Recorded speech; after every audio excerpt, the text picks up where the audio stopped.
Commence primary ignition.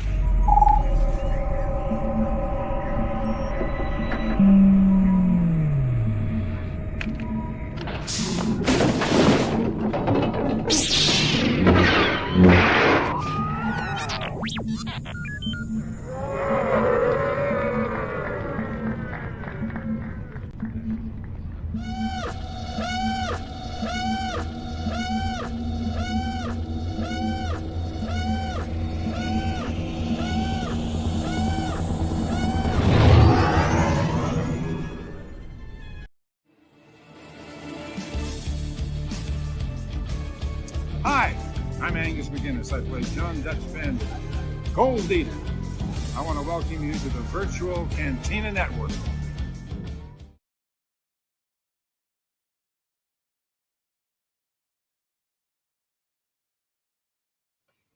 That was a long ending there, but rest in peace, Angus. Rest in peace, Angus. I'm going to do Be with the Force. Just to let you guys know. Hey, everybody. Welcome to another week of the Virtual Cantina Watch Along. And I'm pretty excited about this one because this is the first time for the VCN that we're watching under the ideas of that we found out in Andor Season 2. Yeah, more leading into the original trilogy with both Rogue One and Andor's Season 2. I mean, and Season 1, but having that whole kind of complete pre-story thing is really nice to have now in terms of the updated information. So once again, ladies, thank you so much for joining us tonight. And if you're joining us tonight as well, don't forget that we're going to be giving away 2 tickets to Paradise. 2 tickets to Paradise, 2 tickets to Flossom Paradise. You're mixing your metaphors now. I know, but 2 tickets to Rebel Scum Con, 2 weekend passes, along with 2 tickets to Boonta Eve, Texas, which we're very excited about that. Graphic So if you've entered it, thank you so much. Boonta Eve, Texas. So Dave, I do have to ask that. Do you think that's something that we can do pre-show so people are not waiting until midnight East Coast to find out if they won? Or where do you stand? I think they have to wait a little while longer. I mean, we're not going to do it now. Like, give people a chance to pass the word. Give people a chance to sign on and do the thing. Sure. Okay. So maybe Let me find the graphic here. Like, go tell all your friends that they need to get on now. Maybe we won't like pause the movie, but maybe we'll do it just before showtime. So much goodness is going around the Virtual Cantina Network. As we mentioned before, hey there, Mikhail, how are you? So much goodness is going around here in the Virtual Cantina Network. We're getting ready for Boonta Eve down in Texas. Tickets are selling very rapidly. I personally want to thank the Resistance broadcast for having me on their show that broadcast today to talk about what we do, and a lot of really good things happening around here on the VCN land. I mean, so Jeff, Dave, would you comment on like some of the stuff that's like we got a lot of good stuff going on? Yes, we do. Well, here's the graphic for something we were just talking about. So I just want to make sure everybody sees this. I had not loaded it, so I have now. And hello there to Mickey as well. So I see your chat on the screen. What do you guys think of the screen chat window? Before I come back to us, kind of small on my end, but so that's what I'm thinking as well. I want to know what our audience thinks, though. Definitely throw it in the chat if you like or dislike that little display there in the corner. Well, it is just a beta right now. Maybe eventually we'll be able to resize that chat and make it. We're just trying. It's a thing we're trying. So that way, everybody is included in the show, even if we don't comment on your comment. That's the only reason why we're even trying it. So, anyways, continue on with what's going on, Dave. Sorry to interrupt. that was where I was going. But like, yes, like Spencer was saying, tell all your friends we've got our giveaway that's going on. That will be happening closer to the 10 p.m. Eastern time. And you know, we have our usual goodness going on. There's always the VCN shows. We don't have a Friday show anymore. We're doing Thursday night watch-alongs and Friday night watch-alongs for a short time. You know, yeah. Oh, see, Sherry didn't notice it till you pointed it out. It's kind of small. We need like a space there for the thing. But we've got a new episode going on of the Jedi Archives. It's coming out this weekend. And then, are we clear? Can we say the thing with the thing? Can we announce that it's already been announced, right? Which one? The announcement that came out today? You're being rather ambiguous about this. The thing with the stuff. The one for Monday. Oh yes, that's absolutely. We announced it last night. We can say the thing for the Monday. That's a big thing. Now that you're giving me the head, the thing. That thing, the thing. That's the thing. So, like on Monday on Clone Wars Revisited, the crew is going to be talking with Duchess Satine herself, Anna Graves. Like that is going to be a big deal. It's got to be some. Now is MVO going to wear his Quilty Crease T-shirt? Oh, he's gonna. Probably is. What else would he wear? If you watch closely, I made the overlay. There might be a picture of Corky on the overlay. There you go. That's fantastic. I liked the update to the that design that I made. I think that he's going to wear the shirt of. That you added Obi-Wan's beard to Corky. Oh yeah, with the Corky with the with the Clone Wars Obi-Wan beard. That was very sort of maybe foreshadowy, wasn't it? It works. Yeah, it's the whole thing. Come back with the cardboard really well. beard. So if his father, so we think it is, his go-to line is "Hello there." Would Corky's be like, "Sup"? Sure. Well, he is a Mandalorian. It might be, hello the way, or this is the hey. This is the hello there. This is the hello there. That's a little wordy. But, yeah. I didn't say it was a good catchphrase. I said it was a catchphrase. I like this is the hey better, but that's just because I made it up. I like that. That works. But very excited about that. And Anna Graves is also one of our guests over at Boonta Eve Special Edition Texas. And one thing that I absolutely love is that you can go to Rebel ScumCon and get an autograph of Sam Witwer or Katie Sackhoff, and then bring it to Boonta and get it dual signed by Anna. Very cool. I mean, I don't know how many comic shows that they've done, with Katie Sackhoff on the same show, or at least in the same vicinity. You can get, the Kreese sisters on a piece together, or on a Clone Wars bucket that somebody might be schlepping all the way to Texas. As he nods. I got to get like a road case or something for helmets.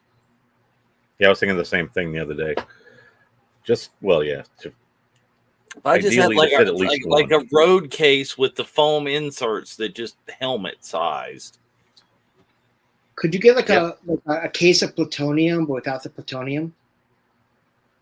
Yes, that because that would go through TSA just lickety split. You never know. They'd be scared of it, so they'd let it through. Spencer is trying to get me frisked. Or worse, body cavity search. All right. Yes. But also want to plug the fact that this weekend is Dallas Fan Expo Dallas, and we will have a meetup at the Loft Hotel at the WXYZ bar on Saturday night. It's run by our good friend Chris Moore, hope to see a bunch of you guys there. Really great Star Wars lineup, and like 20 members of the Back to the Future cast are going to be at that con There too. it is.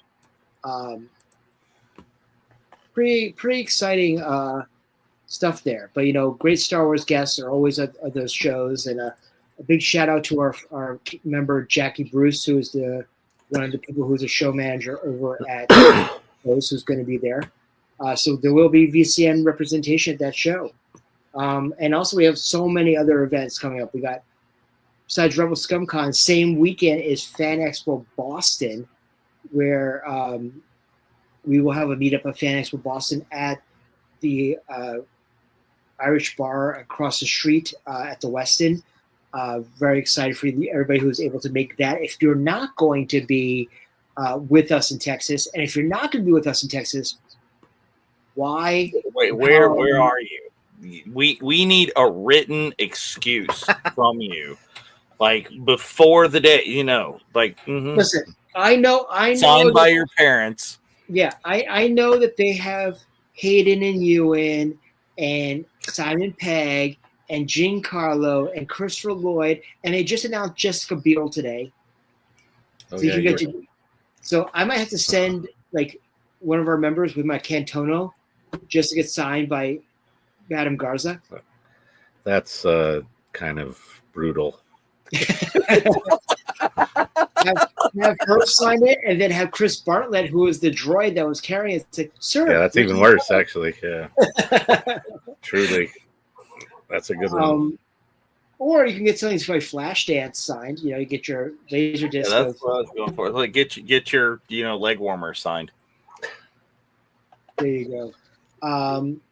But if you're not there, you should be with us in Texas. There's going to be shenanigans abound for all our shenanigan guys and shenanigan girls out there in VCN land. Between Boonta Eve, and also don't forget that there will be I'm broke, that's your excuse. There is always a way. Excuse. It's a good excuse. It's a valid excuse. It's a reason. It's not an excuse. Yes, exactly. But also, you can go to the Sackoff show, and that will be done roughly around the same time that Boonta starts. You can technically go to the Sackoff show and then come to Boonta, because we're going to be signing. Yep. The guests are going to be signing all the way through to midnight. So you could technically come later. You have many hours, many hours. Because the hosts can go to the Sackoff show, right?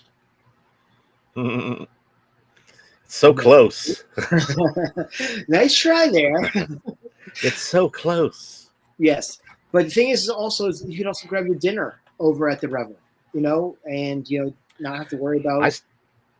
I still think they need to change their name for this event to the Rebel.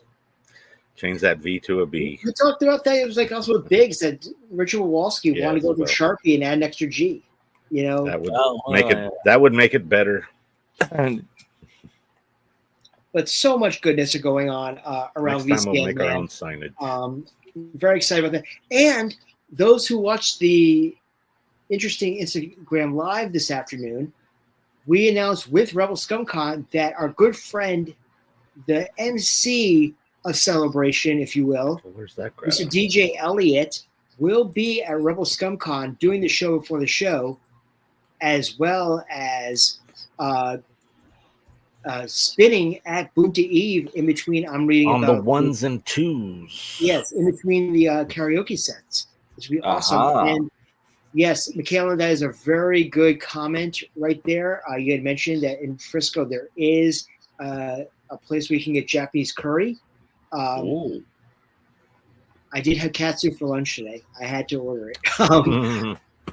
I went somewhere and they had a sign for katsu curry and a limited amount or something that they would have daily, and I can't remember where I saw it. I was not in the Japanese mood at the time, and it wasn't a place where I'd normally think to find that. Maybe, I don't know. It's confounding me though. I do know where to go get some otherwise, but it's just that place seemed more intriguing since I hadn't seen them do that before. So, but it's going to be a great time. And for those who missed Star Wars Celebration Japan and missed out on the shenanigans in Japan, this is a lot closer to home. as well as it's the only pure Star Wars show in the United States right now. August 8th through 10th at the Frisco Conference Center, about 20 minutes away from DFW. And like I said, we have a massive contingent. I mean, most of the hosts are going over there. Most of the offices coming in. Tickets are on sale right now for Boonta Eve. $35 for adults, $30 for kids under 12. VIP sold out in less than a day. Live band karaoke and sabak run by Hyperspace Props. Pretty cool stuff. But like we mentioned before, we're going to be giving away tickets to Rebel ScumCon and Boonta Eve momentarily. Whenever Dave decides that he wants to do it, that's when we're going to be doing it. I think he mentioned the top of an hour, but I think I said close to the top of the hour, right before the show. Yep. So there you go. Give people time to get on, get in here, be the thing. Yep. So much goodness going on right now, and obviously we're very busy with plans not only for Boonta Eve, but also we got some things going to be happening towards the end of the year. And then also, I did reveal last night on the Resistance broadcast, which was broadcasted today, that Boonta Eve 5, the VCN Strikes Back, will be on March 31st, 2027, will emanate from the Sunset Strip, and it's historic, and that's all the information you're going to get for a year. So goodbye now. No. I will believe that when I see it. You spoiler alert more than Jeff. You will spill the beans. Yeah, I'm very sure of that as well. Damn, you know me too well by now. It'll come out slowly but surely. I might throw Easter eggs over the next year. You know, you never know. Little snippets, little snippet, little thing, little that. But very excited about this event.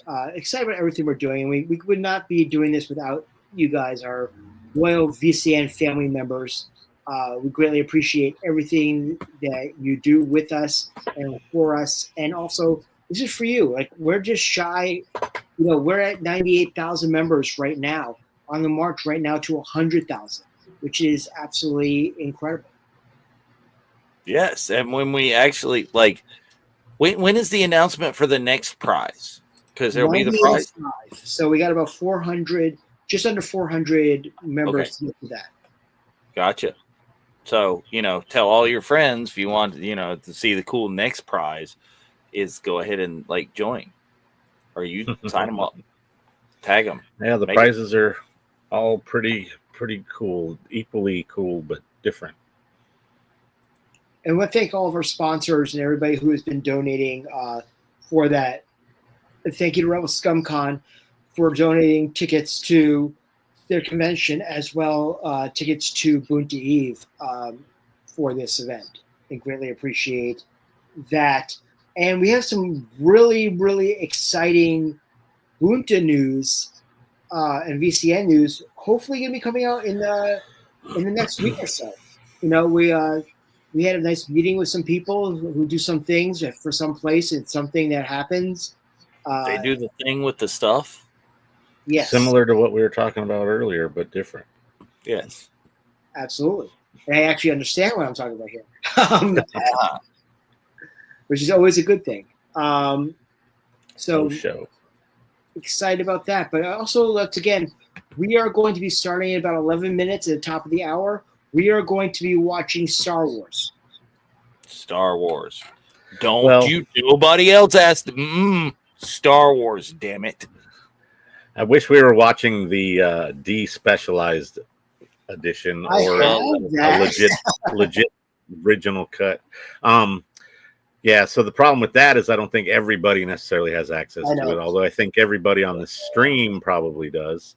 And a good portion of our audience, but not everyone. So, but that would be on brand for me to be watching the wrong version. yeah, you'd have like a variation of. It would be on brand for you to be watching. You'd have the Snyder cut, like the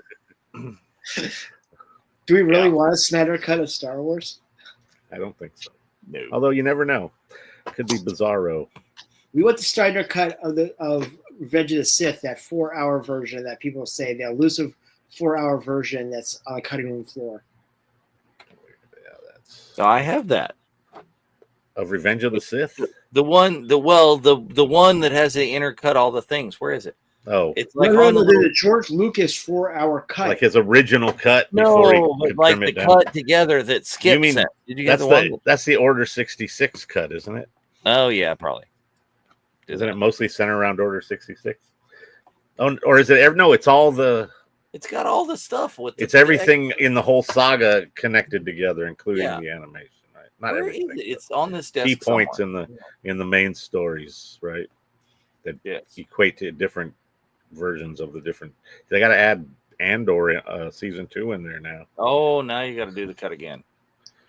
Need a new cut. All right, but yeah. That would be an interesting watch along since it's 5 hours. Oh, there you go. Well, we'll tag team hosts, right? Yeah, we'll tag out like halfway through. We'll call in, the Friday night crew and say, "Hey, guess what? You're in." There you go. And then be like one of those marathon movie things like they do at El Capitan, where you're sitting there sleeping for half the time. Yes. Fall asleep in our chairs. That's an intriguing idea if we were ever able to pull that off. Oh no! Here's next May the 4th. Okay, it's a watch along of season 1, season 2 of Andor, Rogue One, and Star Wars. Might as well go for the whole trilogy at that point.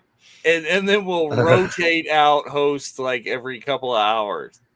But you do realize that, like we did for our Thursday watch-alongs, we watched 2 episodes, which was basically the length of a full feature movie. Hour and a half on average, for sure. Yes. And Skip has to stay awake the entire time. Especially during the first season of Andor. He says yes. He agreed. It's in the chat. Mm-hmm. Is it there? Yep, it is right there. Here it is. It's on tape. Screenshot that. Approved. I think we just did. I don't think he knows what he agreed to. He's just agreeing, which is good. He said, too. "Dang." Poor Skip. Exactly. But like I said, we're going to be watching Star Wars in about 7 minutes from now. And it's going to be very interesting, like I said, seeing how the results of Andor Season 2 are going to impact this. Not a chance. Not a chance at Season 1 of Andor, or not a chance that you're well, going that too, because he's not so much to Season 1. Yeah. He can tag in for Season 2, right? No, we have to make him endure Season 1 just to be mean. Inflict the dark side on him. I mean, I gave you like Krennic on Dedra's head. Did anybody see the Black Series figures that someone actually did a photo of it? Of Krennic putting his figure on Dedra's head? No. Some of those figure photographers are fun and very creative for the most part, but that's, recreating a scene is one thing, but it's an interesting one to recreate. So Skip's saying not a chance now, but all right. Anyways. So we're about 5-6 minutes in. So Dave, why don't we do that so we can get some people some hype? The thing? You ready to do the thing? Do the thing. You ready for the thing? Ready for the thing. All right. Well, let's get the thing going. So if you entered the contest, be looking, be ready. Let's see if we can do the technical behind the scenes stuff of the thing. There we go. Do you need to change any layouts or anything? Hang on, I'm trying to see because I wanted to do We'll yeah. We'll need to go to the different. We'll need to go to a different layout. But hold on. All right, so I'll go when I'll put the graphic up and you can change it, or I can change it, whatever. All right, with the thing. You ready for the thing? So we're gonna do the thing. And you want to go to this one, I think. I think we do, but I got to get the thing off. I got to get that thing off before I can do this thing. Wait, there we go. Okay, we good? I think so. Let's take a look here. Here we go. Oh, hey! We're gonna spin it 3 times. So the third name is going to be the winner. Okay. We seriously need to have consolation prizes for the other people, maybe in the future. Well, we've always done a 3, so yeah, I just feel bad for them. I guess it's not the way we do it, so we got to do it the way we do it. We do it the way we do it. It's the thing. All right. So spin number 1. No whammies, no whammies, no whammies. Keep your fingers crossed out there. Boom. Here's the spin. Oh, look, there is sound. Nice. Here it comes. Womp womp. Dun, dun, dun. Still going. Oh, right there. Wow. Okay. Well, we still got 2 more to go, so that was Mike Bishop. Wow. So I think here's just for the consolation, just so Mike, I'm not going to remove Mike, right? I'm going to leave Mike. If it comes up Mike again, then Mike gets the thing. Yeah, it's very plausible. It's a new So odds reset every spin. So not taking you out. We're just going to close that and we'll spin again. So not removing you. All right, here we go. Can't do that. Got to go in the same chance as everyone else. All right. Boom. And away we go. Dun, dun, dun, dun, dun. And big wheel stops on. Have your pet spayed or neutered. Wow, it right. Mike again right there. Wow. That's the way that it needs one of those click, click, click, click, click things. Well, if you get close, there's a little yeah. Okay. You got to be. It seems like it's very much more fluid than that, though. I'm sure it's making a noise as it goes past. It's making a noise, but it's yeah. All right, so one more. So the next one is it, right? Next one is the winner card. Andrew, Third time's the charm. Third time is the charm. Come on, right there. Right there. This is where we need to go. Come on, baby. Right here. Right that guy.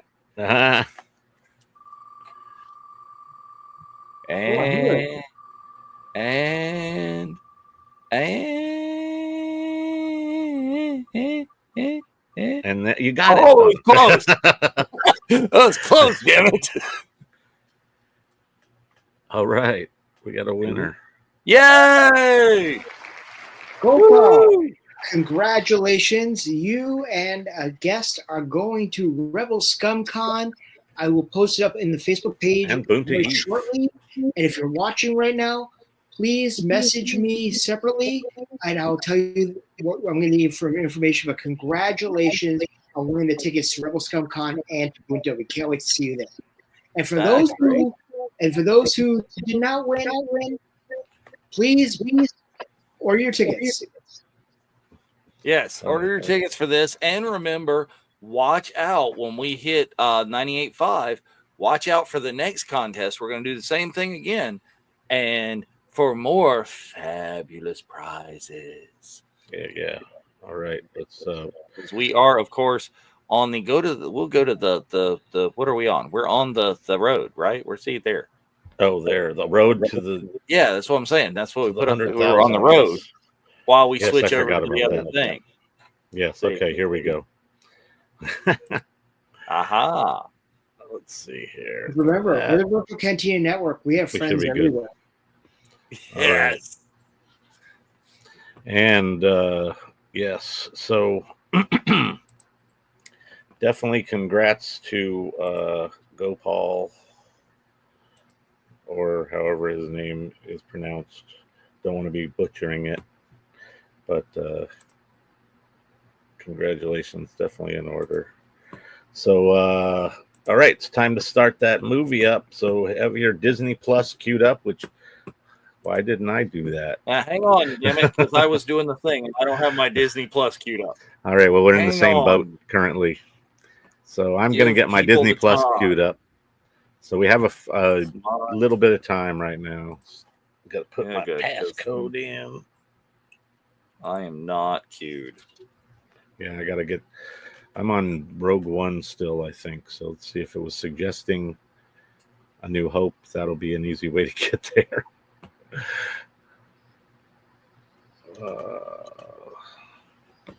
All right, get yourselves to the opening. Give me a second here. Screen. Hold on. Pause that thing. There it is. All right. Oh, almost. Woo, woo, woo. Avalanche. Uh-oh. Don't want to drop Jake, stuff. don't make me come through the screen at you. Uh-oh. Okay. What? Okay. It sounds good it's to me. Star Wars, Troy. Star Wars. Whoops. Hello. Why is this popped up? Oh. Okay. Let me get out of here, and then we'll be good to go. All right. I am now currently ready. I don't know that. Let's see. I don't know that the flat one can make an appearance, but the plush one. Uh-oh. He's off camera. Yeah, well, still beats. Nothing is as bad as the idea you guys had the lifestyle standee that you're thinking about doing. Trying to see how close we can. You can see the side of something. Is he gonna be like like that meme of Ewing going hello there when he's like off camera and then That's right. So as Disney mentioned, or Disney, as Jerry mentioned, They're there's right, no Disney they're right. Plus logo because Oh, this is not a Disney production, I would imagine, but or no Disney logo for sure. At hey least not Kevin, Disney how are Studios. you? And Please make sure that you have Disney Plus all queued up for the movie that we know as Star Wars. And remember, you millennials, it's Star Wars. It's not a New Hope. Star Wars. yeah, there was a time when this movie did not say A New Hope at the beginning, so we love to live in that little finite period of time. I got to remember to turn my headphones down because I nearly went deaf when we watched the movie last week. Oh yeah, with the fanfare. Yes. All right, so Right. here we're gonna drop the countdown. When it hits 0, hit your play button. Here we go.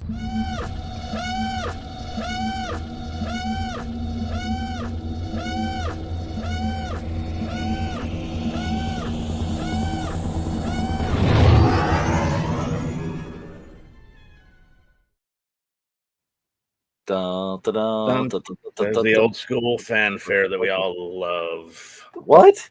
It's Space Tussle and what? Really? What I want to happened? watch something called Space Tussle. That seems like that's one of those I'm watching the wrong Star Wars. That's Or an interesting translation for sure.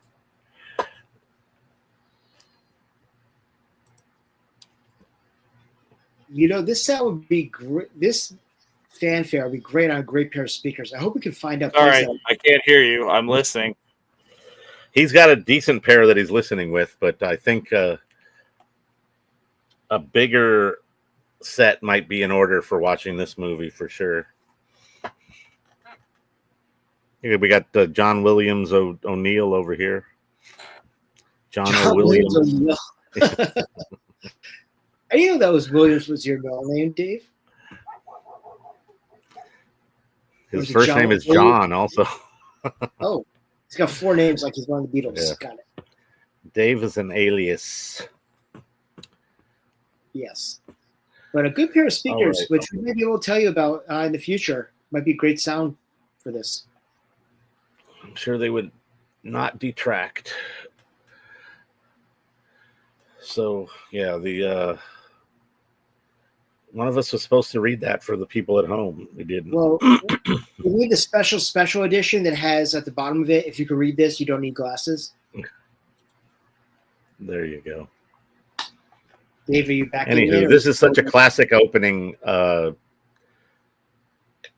especially considering the fact that this was like the first movie, or definitely the first. The first Star Wars movie you ever saw? Yeah, definitely that. That was that. The first, what I was going to say was the first movie to not include the opening credits. Oh well, yeah, because So it made the whole thing more kind of like intense without having that. You know, a lot of times there's that goofy kind of interlude where they bring in the credits, but having this just come in, it's amazing. Hopefully, everybody out there that's watching tonight has actually seen this in some sort of reissue on some sort of screen that's nice and big, ideally in a movie theater. So, would you say that this movie really should be called Rogue 2? No. Well, no. Isn't the call sign Rogue used in Empire? It is, yeah. In the Hoth battle, right? So, I mean, not that there's not already. I mean, obviously, if there's a Rogue One in something prior to this, then I would imagine there's a Rogue 2 in this time frame, whether or not we see it. I just love the fact that, you know, when you finish Andor Season 2, it's an hour before Rogue One starts, and this is 10 minutes after. Yeah, I mean, we're getting like our we're getting our second hallway scene in as many minutes. But true. Yeah, we got to do the back to back thing to really get that feel of that. But technically, it's been a week since I saw that scene, not 10 minutes. Yes. Regardless of the time frame in the movies. The Tantive 4 is such a classic ship. Oh yeah. Yeah, like it was stolen from another movie. It does have some reminiscent of some other things. And it's interesting here because you actually see some stormtroopers actually hit things. Okay. Yeah, that's got to be interesting. Like watching in Star Wars in the Germany. Ooh. Oh yeah, Chantel was talking about that, wasn't she? Did you say Star Wars in the Germany? Look at. Yes, I did. Star Wars in the Germany. Okay. Because like, there's whole other political connotations there. Seeing, was it dubbed Chantel, or was it subtitles or something? I mean, I remember I saw as a kid, I saw Star Trek 4 in Amsterdam, and it had subtitles. Did you say you saw Star Trek 4 on Instagram? Oh, in Amsterdam. Oh, okay. I heard Star Trek 4 on Instagram in Amsterdam. There you go. Back in the previous century. It's amazing how like iconic that shot of her feeding him the plans from the side is, and how like literally that scene goes by in a blink of an eye. Well, I mean, you get to see like, you know, it's iconic in that, but it gets replayed all the time in the hologram. Well, you get a variation of it, yeah. But that like wide shot down that corridor with her and R2. Hey, I'm just saying, Scotty, beam those jokers right up. Or they have like the magnetic thing from the skiff they have in Return of the Jedi, but it's really long. It goes from the Tantive all the way down. Yeah, It's like when they drill and they're injecting the red matter. Oh, wrong movie. There we go. It's like, yes. Anakin is getting upset. We better appease him.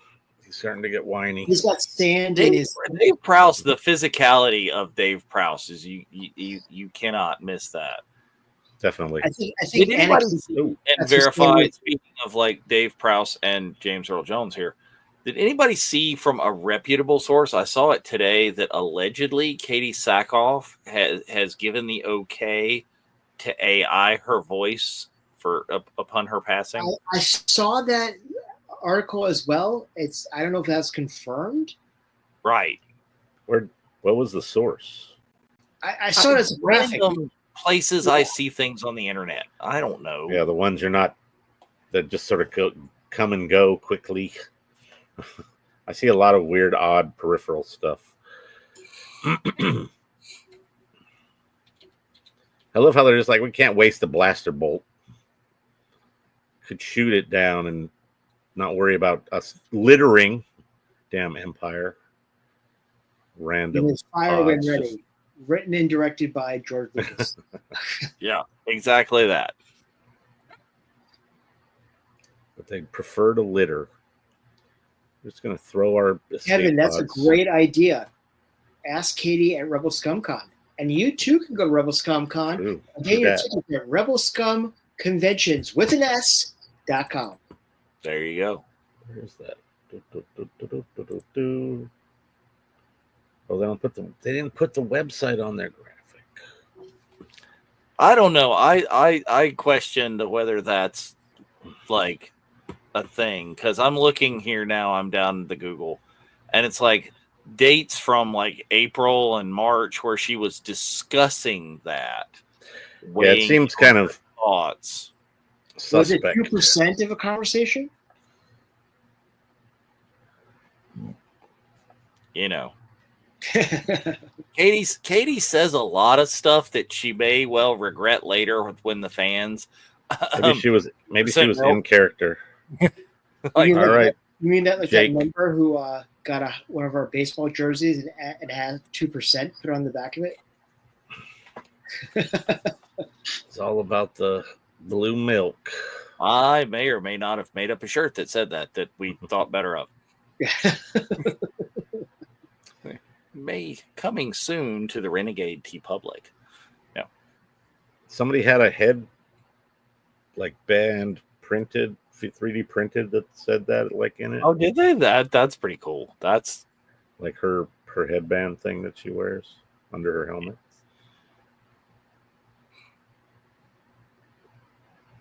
Poor 3PO. Oh no. There, you know. I like it when people go in and narrate for R2 and it's him just talking shit to C-3PO. See ya, bitch. Well, that's one of the things I love in that scene in Last Jedi when Luke says to him, watch your language. Oh, when he was talking to R2, yeah. Yeah. He's learned what he says. You can tell by his inflection. Yeah. Where we got all the chopper from.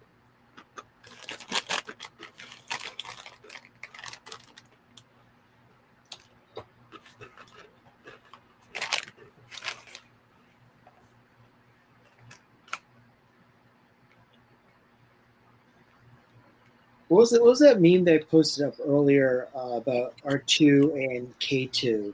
I gotta pull that up.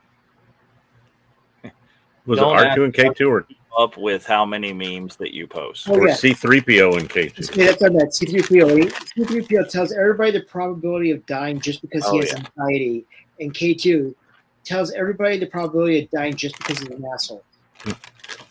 Valid. Yep. A snarky one.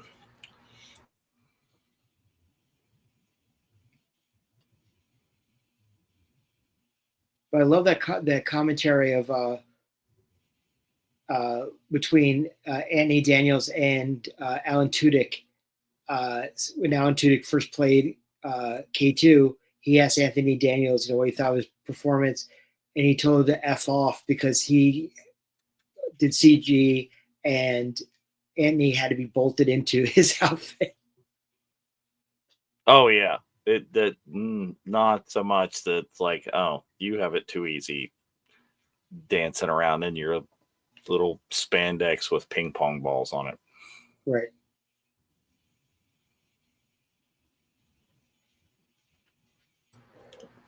He also has those crazy stilts that he has to wear. That has to be an interesting learning curve if you're not used to it.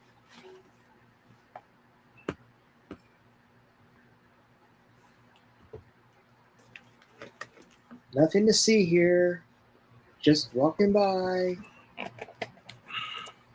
Oh yeah, it's like I show off because we're right here on the point of it. Like my May the 4th purchases. Boom! Look at that. Good, Tom. Tim. Tim, yep. That is a Tim Donaldson. Look, and it's even got the cool Jawa patch. He threw it. But nice. Tim was doing some autographs as a fundraiser. I, of course, when you say autographs, couldn't decide, so I got 2. There you go. Very nice. Nice. Oh, that's a good classic shot too. I know. I was like, yeah, that shot is like coming up, I think, right there. Well, in a little while, yeah.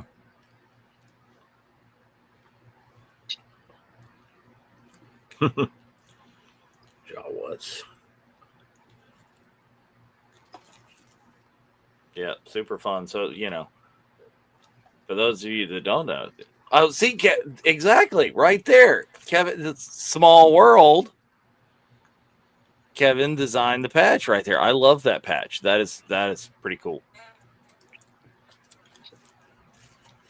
Kevin's saying K2 was only 2 years old when he died. Or did. Pretty much. I was actually thinking about he that. Died? Because he wasn't very, if he was produced right before we saw him on Gorman. Well, we don't see those type of droids in any other media, do we? So they weren't around very long. Yeah, that would. So we saw them in Andor season 1. Oh. We saw a KX droid on. Yes. We went to choke. We choke slammed. So that was 4 years prior to when we meet. But also K2 had been around for a bit because he had done the parade. Was that 2 years prior? When he did the parade. I don't know when that was. So R2's been around forever and a day. I wonder how old Chopper is. Oh, that would be good to know. I don't know. Because we see Chopper in. Do we see Chopper in the Clone Wars? No, but you see Chopper in Rogue One. In the background of Rogue One on Yavin. At the base.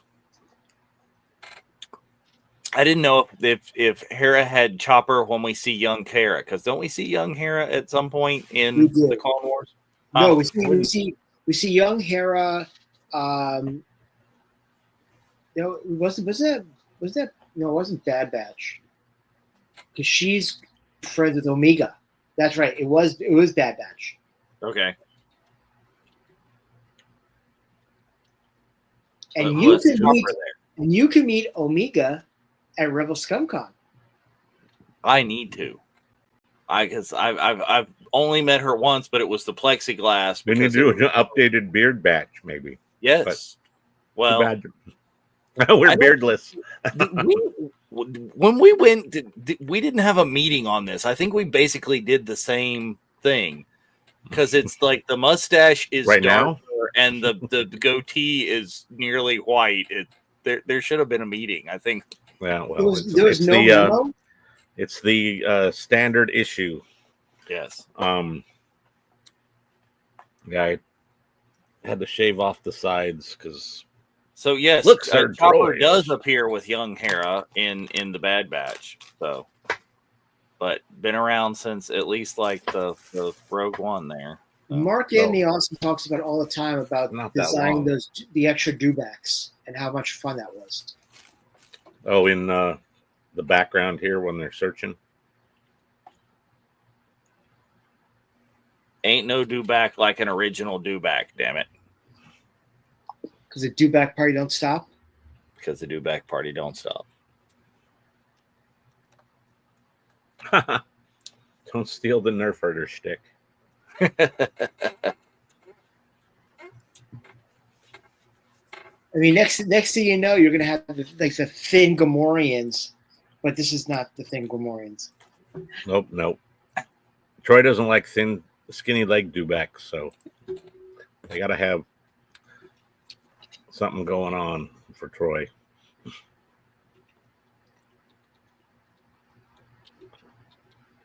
Dewback got back. Baby got dewback. Thank you. I'll see myself. That's better. I like that one, but yours was better. You gotta do back. Dave, I think that's a shirt. That's a shirt. That's a shirt right there. Oh. And then it could be at the bottom. It could say, "I don't like skinny leg do-backs."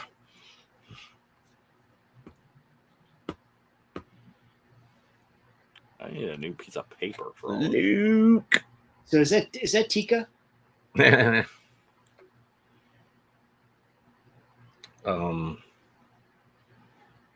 Coming over, giving Owen info on Obi-Wan. I just talked to that Obi-Wan guy. He bought some plane. Damn it! What happened?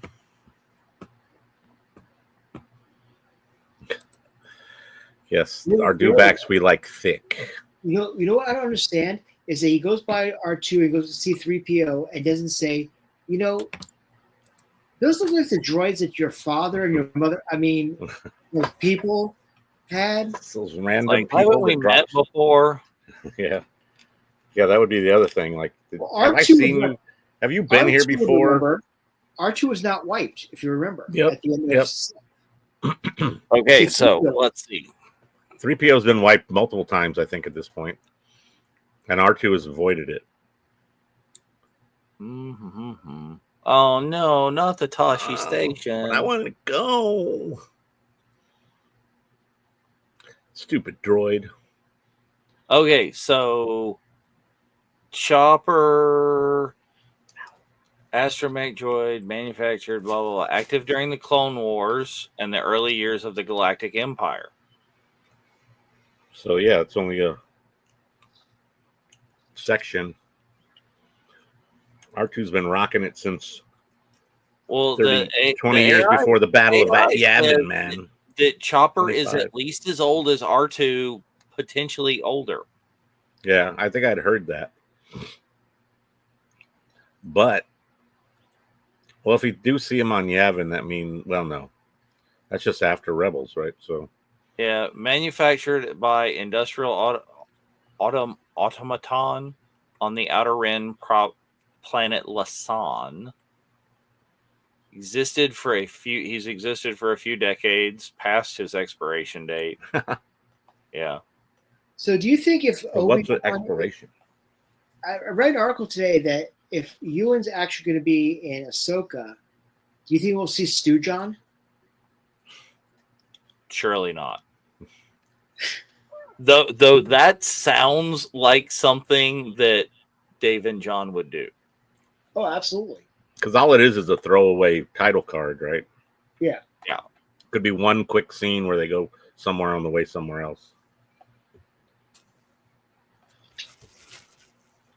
See, there's teleportation. He said teleport. They could do that. They could have just beaten them up. Okay, so I understand that they kept him, up to his chest in the oil bath so he could talk. But if it was actually a droid, wouldn't you dunk him completely so he gets? Well, I don't know. Would you put the positronic brain in the oil, or what actually needs to be oiled? Now is that? It could be like the Tin Man. He just needs his joints. So yeah, maybe he was dunked down to his neck and we didn't see it, and then they brought him up. You know how the beer commercial in Mexico that they put into the Star Wars commercials, right? Oh yeah. But what if you had Florence Henderson showing? It's and now C-3PO has Westonality. Yeah, cooking oil, tasty. Uh-oh. Help me, old Ben. Oh, yes, I was actually on the Halcyon.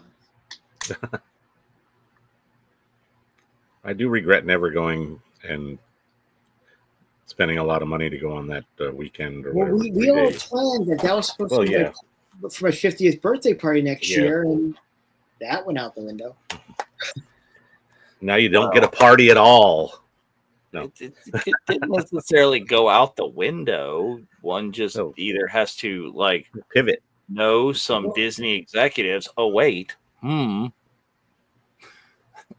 or break into the place. It's still She's there. beautiful. Wait, she looks like me. Well, okay. Let's back up and let's drop some knowledge now. That looks like me if I was in drag. But see, there are so many theories that, you know, the Mona Lisa, the most enigmatic portrait ever, might not be an actual person. That might be Leonardo painting Leonardo as if he was a woman. I know. That's some avant-garde shit right there. There's art world theories of that, you know, that's why it's a thing. That's interesting. See, exactly, Sherry. If we know, you know, some Disney executives, it's an wink, wink, nudge, nudge. Oh, I just need to go to your office. Wink. Yeah, I wonder how much of that decor they kept. If they're making an office, they're going to have to gut certain elements, you would think, especially like the rooms or who knows. You know, there's not. Is it going to be like beds in your office? There's bunk beds. It's going to be like Cyril's office in the big cubicle farm, but it'll be in the middle of the grand hall or whatever it's called. So why not keep their offices looking the same? Yeah, well, and they have a spot to nap. It's all serves its purpose. That's all. See, they do that in Europe. Why can't they do have siestas in the United States? Dude, I need a siesta. They could reprogram the window to be your main monitor. Yeah, exactly. Good to go. And everyone has a bathroom, so that's convenient. You know, I think this is hilarious right now. Is that side project that Lars Klieg that Klieg Lars left for his son to finish in the painting the ceiling in their dining room. We just never finished it. Shh. We don't talk about projects that don't get finished around the house. Shh. No. Yep, that ceiling's been that way quite some time. Bathrooms get grouted when bathrooms get grouted, damn it. There you go. Why isn't Luke eating blue crunch berries? So does that look like the cereal that Cyril was eating at his mom's house? Is that the cereal that Cyril was eating? Yes. He had that blue and chocolate looking crunch berry kind of puffs. He needs to be eating that. They look like they're eating more like a porridge or some kind of grains or something. Yeah. I want to get the hell out of Dodge, Pops. Speaking of Florence Henderson, like the Aunt Beru looks very Brady Bunchy at this point, does she not? Oh yeah, yeah. It's that time period when she has that hairstyle and the big wide collar and the sort of the layering. Yep. Like the denim looking jacket thing.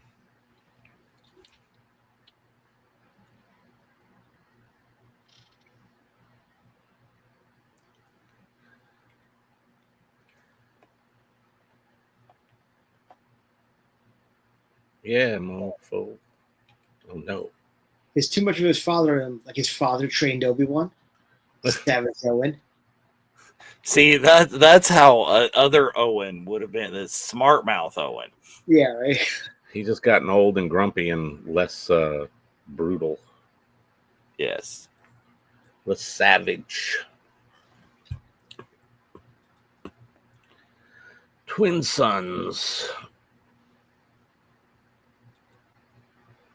You got to take that hero's journey, boy. Yeah. I want to be. He's like, I want to be where the rebels are. Please no.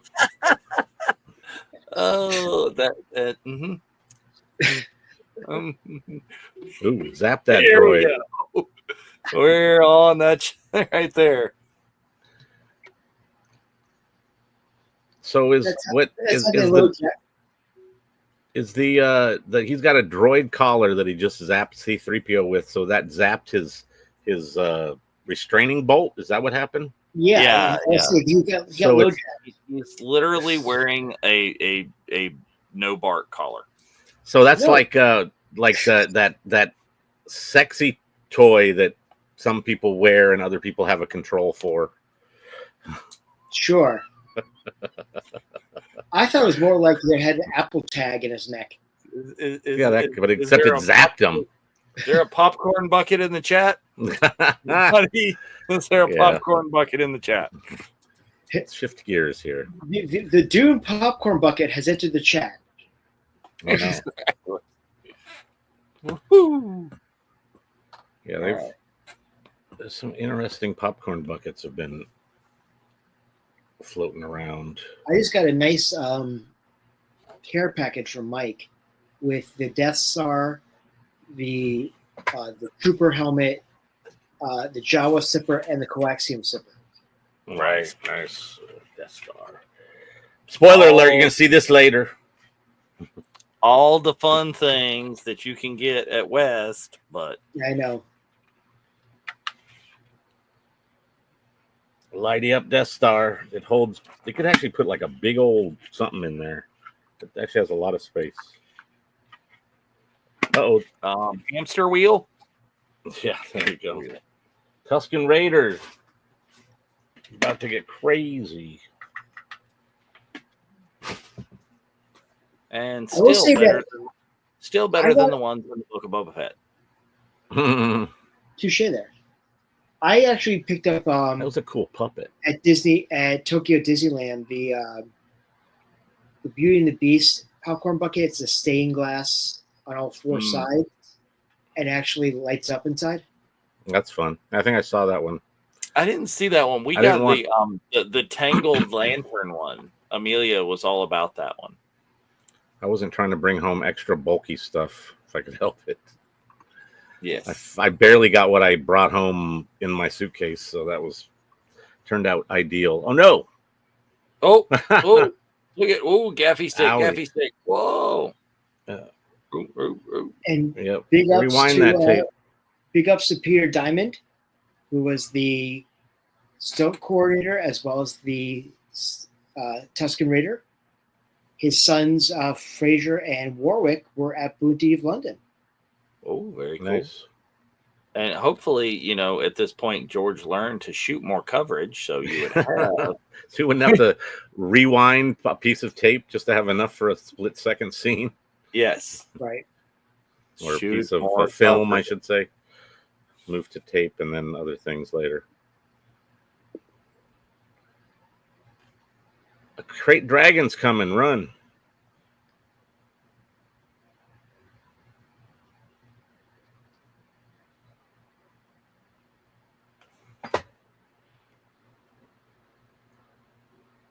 He did. And this is the first time you see the force use of rejuvenate. Yes, force healing, damn it. It's always been a thing. Hello there. Yeah, some of the things, it's just like, was that necessary? Did we have to just put why? We can hide them better. What I hate is the real rocks underneath the sand speeder. Oh, land speeder. Why did I call it a sand speeder? Right. It's like if you're special editioning stuff, why did you not just like zip that out and have it actually look like it was floating? They could have took out at least the rock on this side of the ship there.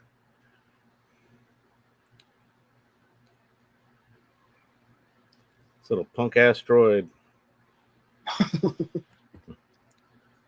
And at this point, he goes like, R2, damn it. R2, I haven't seen you in decades. I don't remember the droid. And all of a sudden, he turns into that Leonardo DiCaprio. I never heard that name before either. Oh, wait, maybe I did. Was not dead. He will be soon, though. You will be. You will be. Bit of space dementia. Yeah, maybe it's space adventure. It's like space snarkiness. Space madness. Like Ren and Stimpy. I remember a droid. No, but when I had this, at R4, on my ship during the Clone Wars, and Literally part of my stuff. He lived in my car. maybe he was like, in the sun for too long. Be like R2 was like that whole time. He's like, I know you didn't own me, but that was the easiest way to get him to come over here. Yeah, it's like, hey man, but you know me, dude. Come on.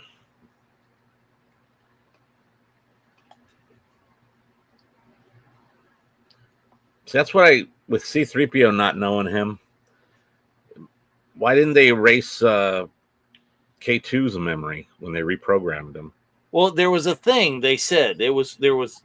Oh, that was part of the dialogue in there. They threw away little line of dialogue about it's not so much as the programming, it's the mechanics. It's like an engineering problem as more than so make the machine elements work.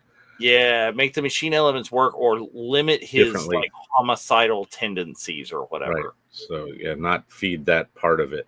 Yeah, but he bitch slapped everybody. He did some damage when he came out of that ship on Coruscant. Would you like a fresh one? Yeah, not just a backhand, but like a metal gauntlet to the face.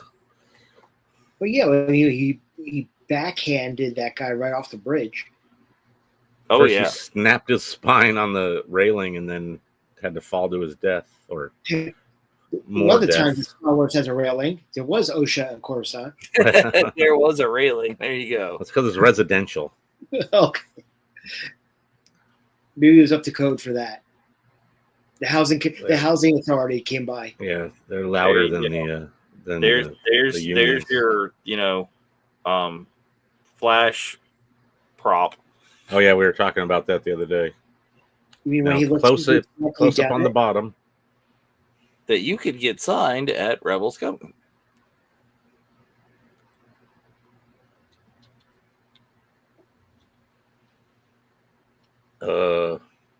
He was very bad at playing The Floor is Lava.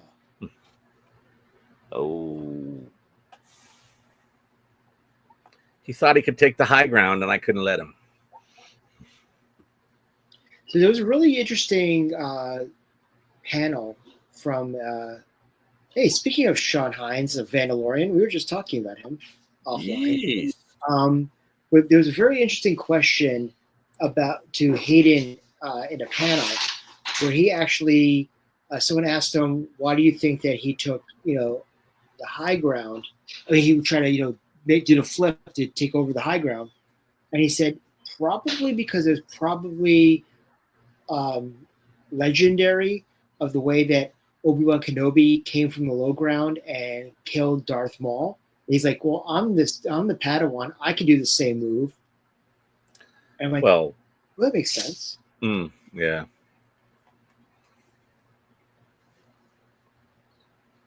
The opposite.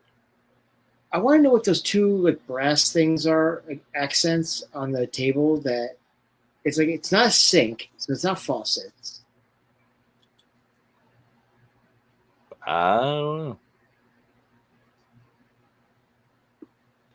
Can't you send these plans other than physically? Couldn't you just beam them? Can you send a hard copy? That's what they're doing, and not sending the digital file in advance. Right. Making you wait for postage due when you get there. A tariff. It slows everything down. What were you talking about? Oh, there's brass accents on that table where R2 was showing the. Oh, the little. what the little? I don't know. If it was a sink, it would be the two faucets, for hot and cold. But it's flat surface.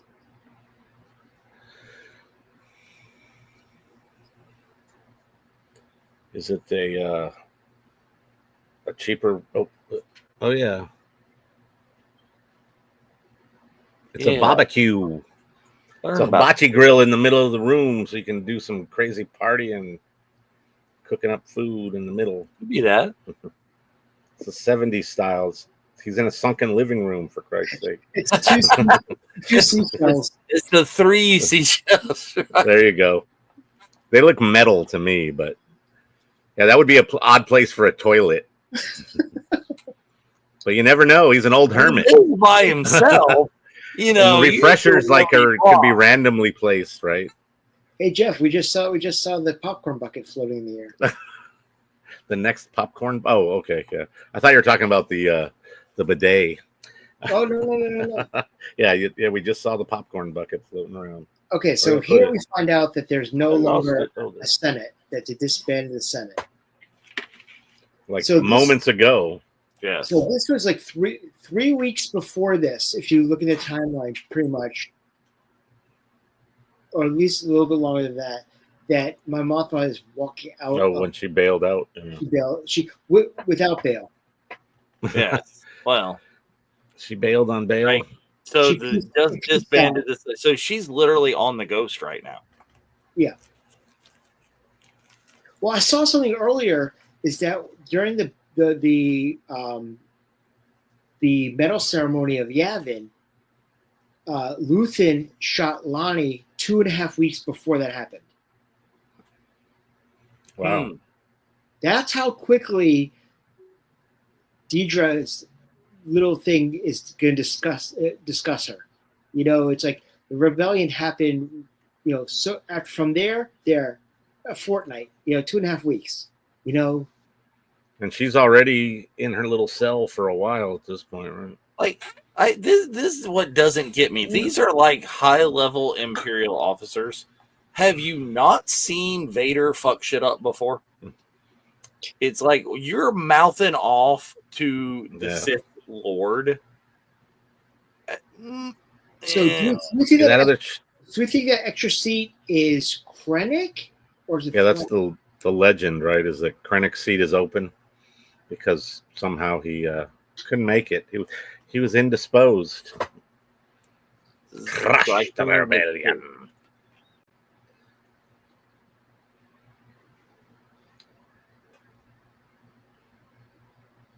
They left all their crap around here. It's definitely the Sand People. They litter everywhere they go. Come on. They should say it smells like burnt hair because Jawa's a furry. Oh. Well, I don't think at this point, like, nobody had said anywhere how. Yes. There we go. This is where we're watching the Star Trek. I don't think we knew that Jawas were super furry, right? Yeah, we really didn't know. If you look closely, I think you can see hints to it. But it wasn't like discussed or common knowledge as far as I know. Right. Well, we didn't have home video or anything at this point. With high res. Right. It wasn't high res. It's just what we just saw on the screen. Yeah, and a few shots of them. Nobody's looking at the Jawa's arms. Right, exactly. And you're kind of, depending on how good of a shot it is, you're sort of seeing the robe intermixed with whatever kind of thing. It's disguised. Oh, no.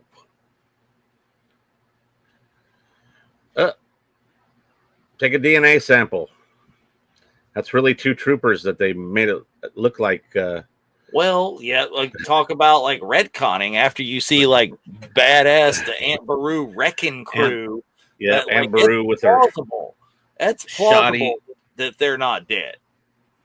They made it look like they're dead to get rid of that kid that's been bothering them. They can go back to some other planet. I mean, that is definitely would be a great side show for Disney Plus, that they fake their deaths to get away from Luke's warning.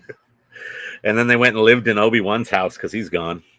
Well, I'm talking about, though, that you could see like their adventures in the rebellion where they didn't ever find Luke. They escaped and and then went off and did other things and did other things. Yeah. Like they're off living on Kashyyyk, you know. They're on a singles cruise. On the house. That would be cool for Joel and Bonnie.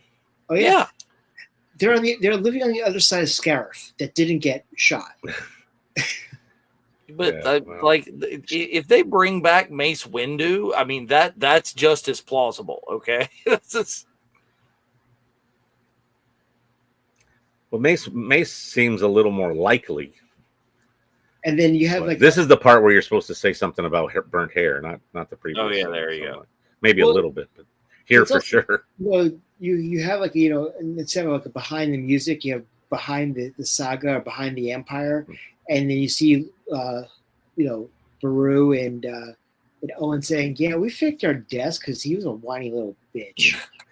Got sick of his shit, so we wanted to. That just sounds like part of part of like fanboys. That could be like a fanboys cutscene or We something. knew that would motivate him to do something. We weren't quite sure if it was going to be to Like, join the we thought he empire would never go to Tashi Station until we had.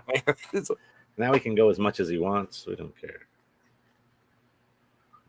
Baru's like, I always wanted to leave, but no. Owen said, I need help because, on my back, I fell down the stairs because of that stupid Sith Jedi person, Reva, whatever that one name was. So some of this stuff that they added with that like wide shot, I don't hate, but a lot of it I do. Yeah, well, see right there, you can actually see the speeder, and the speeder is actually floating. Right. Well, that's the way it should be, as opposed to, I mean, the illusion that we saw earlier, which they did with the mirrors, really works. Practical effects are amazing if you do them right, and if you can get away with it. It's not always something you can do though. But like this, all these scenes in this section with extra nonsense, like tons of it in front of the camera, just bugs like me. Right there, the droid. Like, why did we need that little drone popping through? Yeah, the R unit walking like 2 feet in front of the camera. Yeah, if you wanted to do that, that should have been Chopper. Damn it! No, we should see Sebulba, like walking. Oh, he's in the background of something. Oh, Jabba's palace or something. So he's on Tatooine still, right? Yeah, so but like, why do we need the big? Yeah, the Rontos are tasty. That's why we need them. Okay. Got to go get a Ronto wrap. They're selling them right around the corner. Celery juice. Yeah, Melu run wild. Melu run. You want to buy this? Cleaning costs extra. Yeah, Tika should be chilling around there somewhere, right there. So that dewback is good. Was that one at all practical? I don't know. I looked away. The one next to right there. Oh yeah, there. That looks all digital, doesn't it? Yeah, that's pretty digital. Yeah, it looked good from a distance before it started getting all mouthy. That's the other thing is if they limit that kind of stuff, it's really it goes much more like your eye accepts it. What's funny about that character that was smoking the whatever thing right there? The medication. That is a double duty edition where they took that mask and used it 2 different ways. So we'll see him later, and he has like tusks or something. Oh yeah, because they turned the mask like 180 degrees and put it like a turban on it, and then when they reuse it, they turn it back and it's like no turban, but he looks very different. So, to answer me this, what do you think is this worth? Is like talking about the masks and stuff in the cantina. Is my picker guy ran across something he sent to me?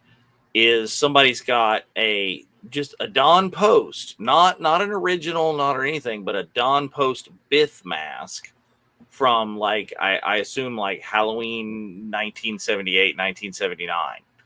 It's and somebody the person selling it is looking for like $250 for that, and I'm just like, there's the character with the tusks and the snout.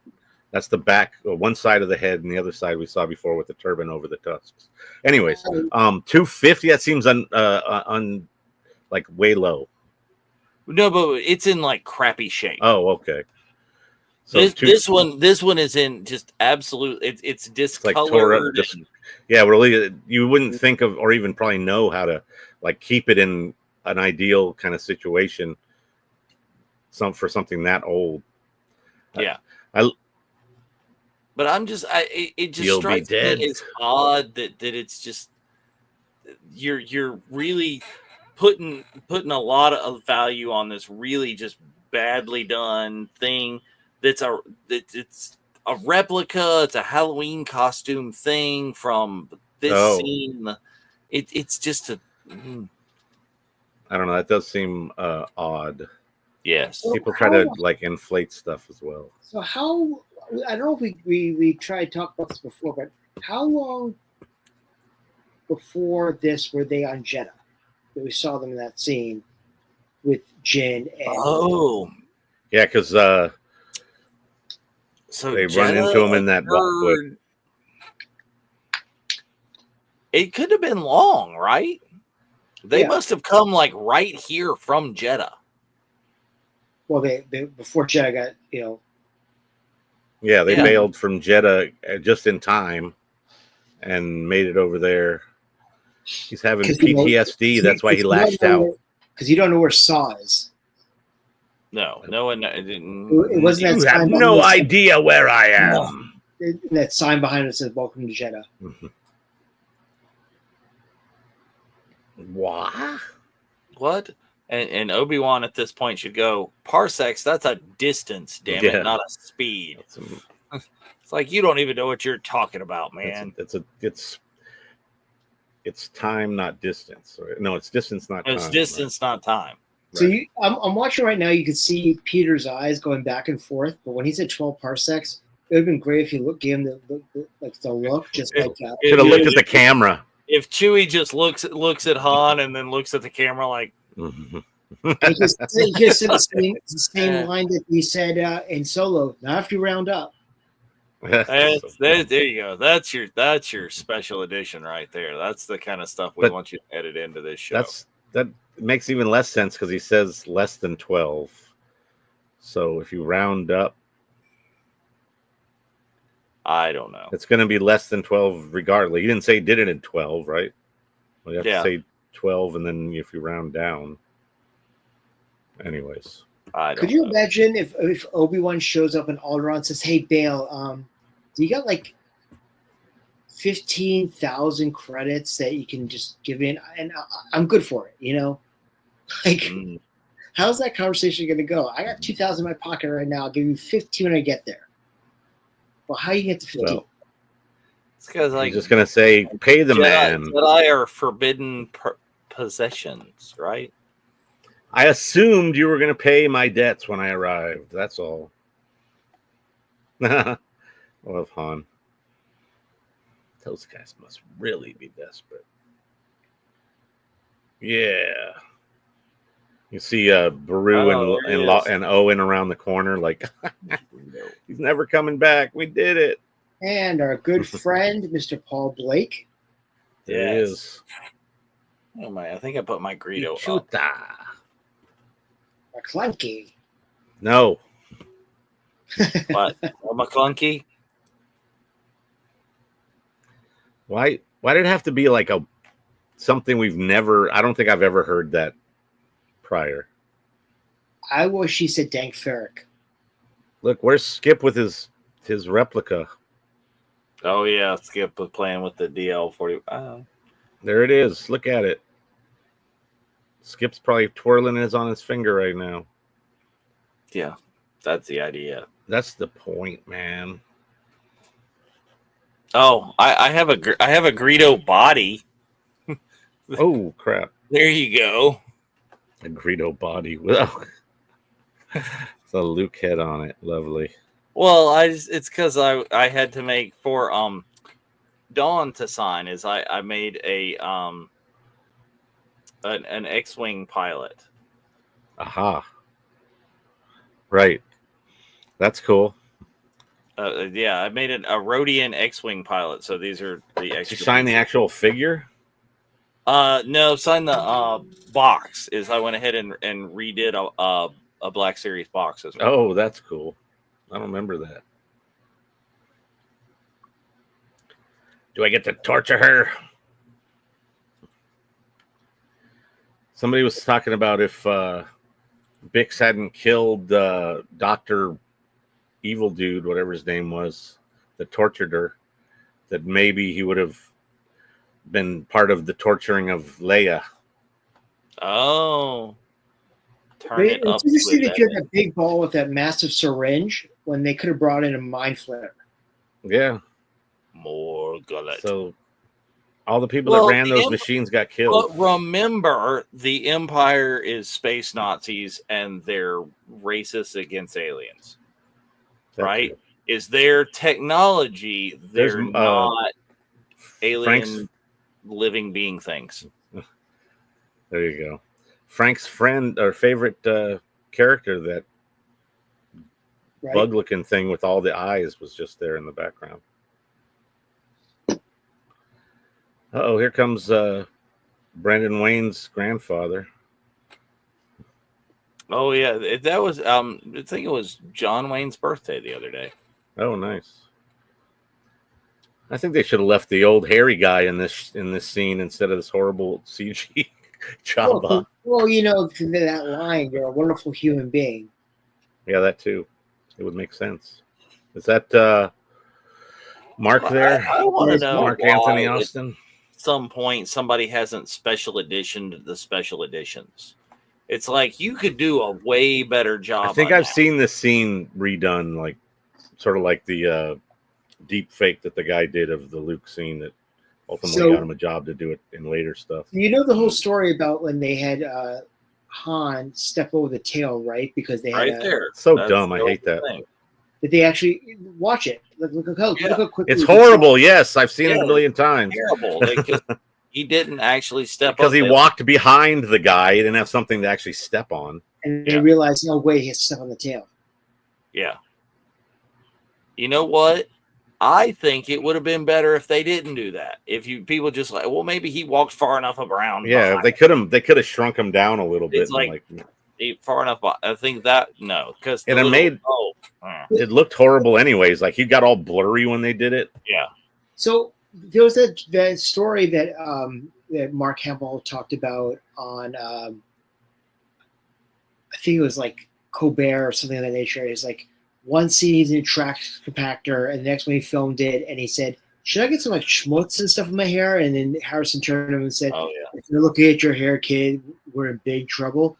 Like, yeah, it's not would we have broken that down to the point where it's like, oh my god, he stepped on the tail or he walked right through? Like, would we have actually consciously thought about that? Yes, I would imagine that somebody would have said, "Why? How did he get around Jabba's slug tail?"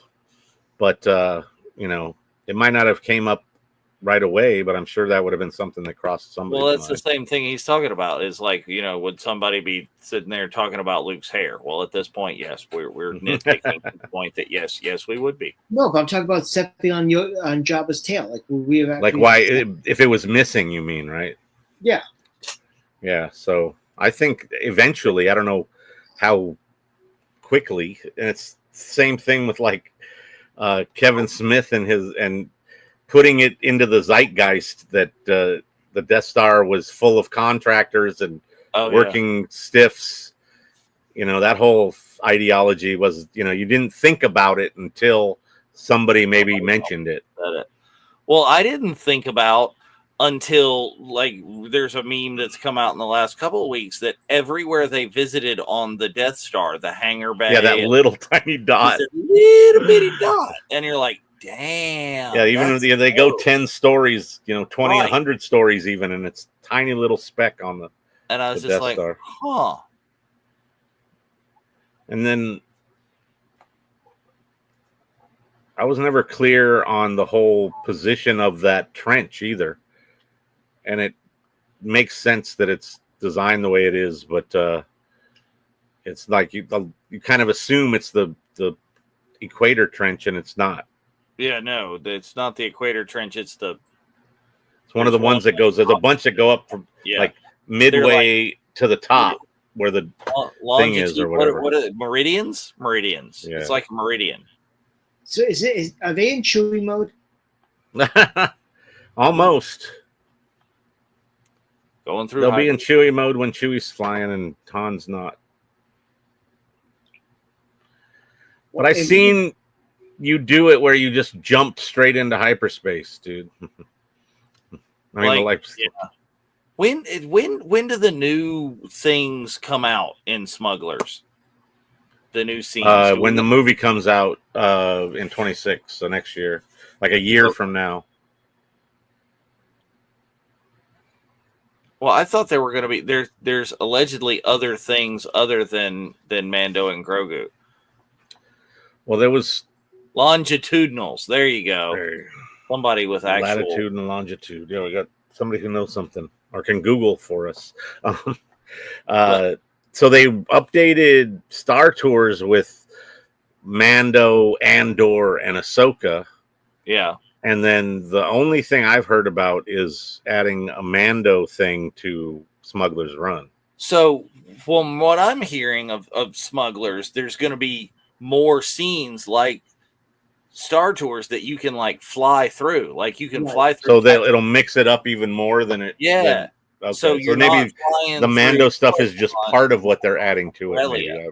You're not flying through Corellia all the time. You're flying through they say that you can fly through possibly like Tatooine and Jakku and so Endor. It would be different locations for your missions. Mm-hmm. So I always thought it should be pretty much the same thing as Star Tours, where you kind of get a random like job and you go do it. Yep. Not the same one every time, which the way they did it. But so does it change your perception of the scene, knowing the fact that Peter Cushing was wearing pink bunny slippers? No, I think he's a badass from the ankles up, so it doesn't matter. I respect that. Yeah, that too. It's like, why wear something that doesn't need to be seen? And how about the fact that Carrie Fisher matches his British accent in this scene, but in every other scene she doesn't match the accents. She has that kind of weird accent when she first encounters Vader, and then she's got like 2 or 3 different ones for sure. But look at how fast that was. Yeah, booyah, dead planet. It didn't take the whole. It didn't take as long as they took everywhere else. Let's time it for next time.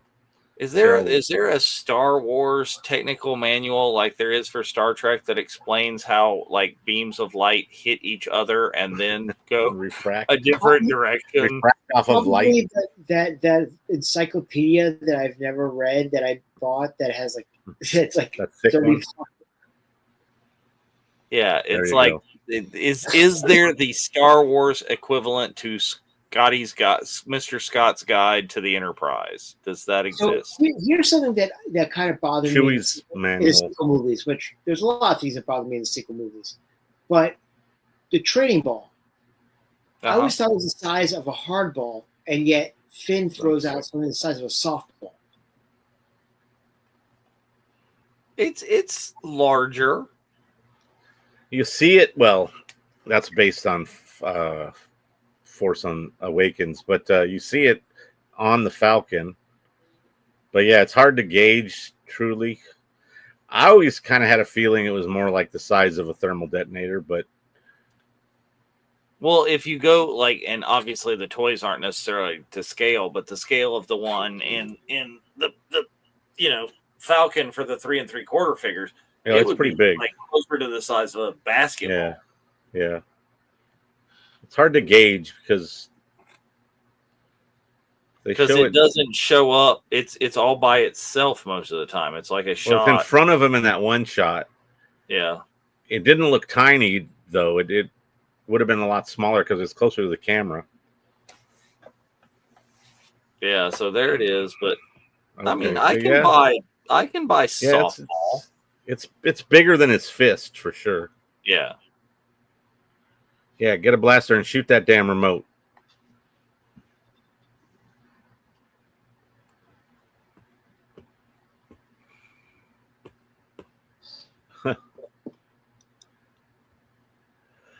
Kyber.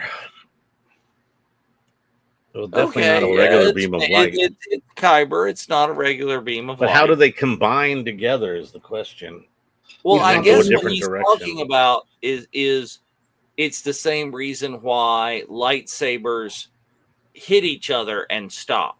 So when the Kyber beams they- go and hit and each other, they sort of ricochet or it's going to do a thing. veer off into another that's what he's talking direction. about. Is it not behaving like light? It's more like a solid, how two sabers hit each other, and then yeah. it It's does like a thing. lightsaber where it's a solid for sure. That makes some sense. So what's the You saw reasoning? Real Genius. It's mirrors. It's all about mirrors. No, it's all about popcorn. Didn't you know? That's from Real Genius as well. That is from Real Genius. It's all about, can you hammer a 6-inch nail through a board with? Good old Val Kilmer. All right, the king. He was in the king. He was the king back then. Val Kilmer. I want the first time I watched the movie was actually 5 years ago. Really? I saw that in the theater when it came out. Well, I was all about that movie. I saw that when I was way too young to have actually seen that. I should not have. Amanda actually said to me, she's like, "Oh, you got to watch this movie." I'm like, "I've never heard of this movie," and I'm like, "Oh my god, this is fantastic!" And it has what's his name as the real genius? I forget his name. Yep, he's in everything now. I want to know why Han had a random helmet with a non-visible visor blast shield. Well, no, I think that's supposed to be on like a bunch of helmets. That's so. What's the purpose of making it so you can't see at all? How are you gonna? Are you just wearing it like strapped in or something? Maybe, but it's maybe like, you couldn't manipulate anything. It's a sleep mask, you know. Well, maybe it's a heads-up display inside. I just like assumed Iron Man. It was for like missions where they dropped a nuclear bomb that would like blind you or something that you had to put down. Here, 3, 2, 1, put your shield down. Boom. Exactly. But Han Solo would know if you're going to drop a nuclear bomb, you find a lead-based refrigerator container to jump in the Falcon's refrigerator. There you go. in the break room. The Indiana Jones movies were based upon Han Solo's dreams when he was stuck in carbonite. Right. Yes. His fever dreams. Oh, see, I had forgotten that. I'm over in the IMDb for Real Genius. So, like the bad guy in Real Genius is Walter Peck. Yep. He's an asshole in that movie too, but he plays a good one, so it fits. Yeah, was that was right around the time of no. I think that was a little later. What is Real Genius? It was like 84 or something. Real Genius is 85. 85. So even in that movie, he has no dick. Poor guy. Yeah, he's good at that. He takes that the entire rest of his life. I'll be right back. Uh-oh, full power. Oh. There's a powerful tractor beam. It's like, oh.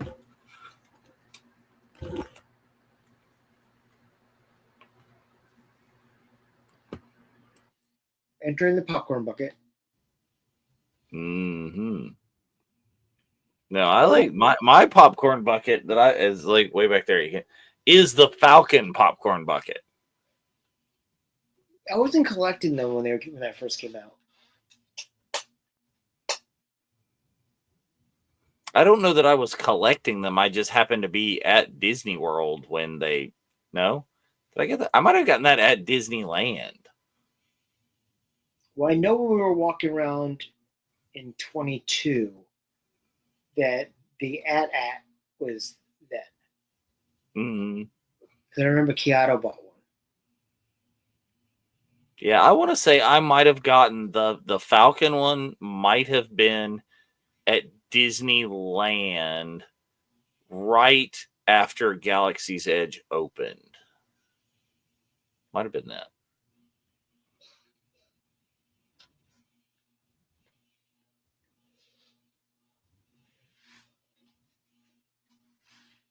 I like that elevator. Oh yeah.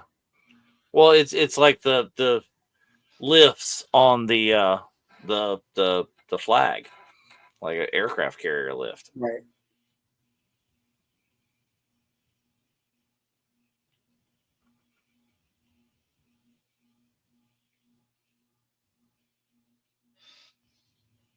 See, this is the miss. This is the miss in Galaxy's Edge. There would be a line constantly the entire time. Is if you actually had a walkthrough of the Falcon like the Swiss Family Robinson Treehouse. All day, every day. If you could just walk through the damn Falcon.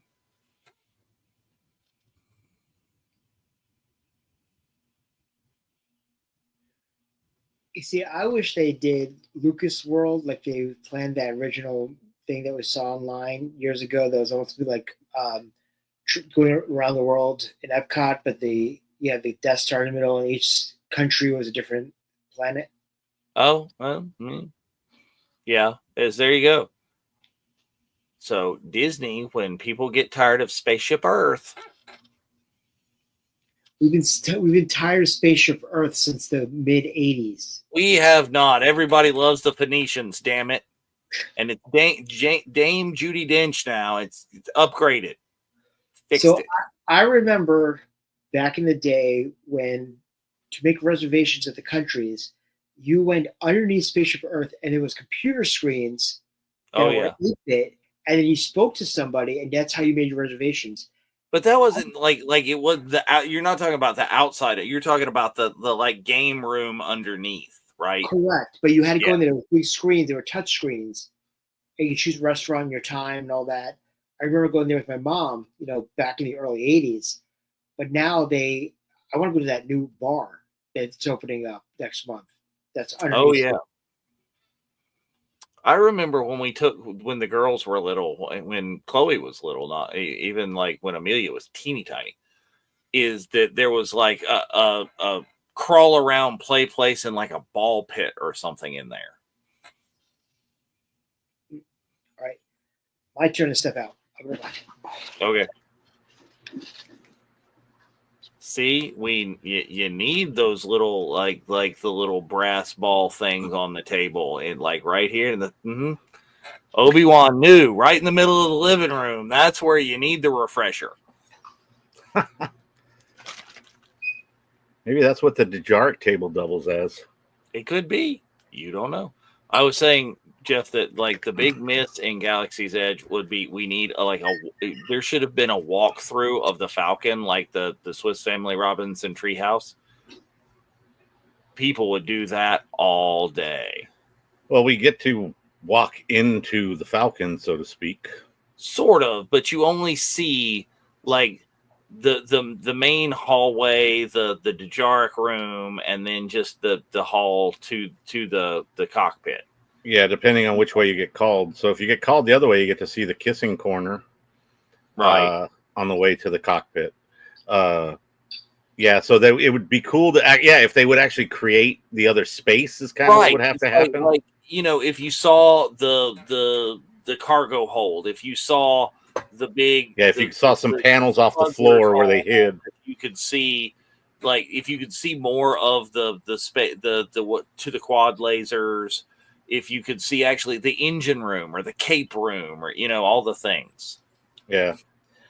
Even like they have the stupid ladder in the middle for the gunner stations. Mm-hmm. But if you look in it, you don't see anything. It's just, you can see the ladder from outside of that, which is cool. But it's kind of disappointing when you pop your head in and look down and it's the floor. Right. It kills it like that. But, that's what you get for being nosy, I guess. I don't know. I don't understand is whenever they get in trouble, R2 always whips it out and pokes some random hole. There you go, Sherry. That's what Spencer was talking about. Is I don't remember that far back there being the touch screens down there that you could do reservations. I remember when it was like an arcade and like a children's play. Haven't they repurposed that kind of space multiple times? I think we were just talking about how now I think they're making it a restaurant and a bar, maybe. Like open air, right? I don't think it's open air. It's closed in down there. Okay. Not the outdoor space, the actual underneath kind of space where you exit the ride. Right. But I mean, maybe you'll exit the ride differently because you wouldn't necessarily exit the ride through a bar that you need reservations or something for. I don't know. Yeah, that would be like weird placement.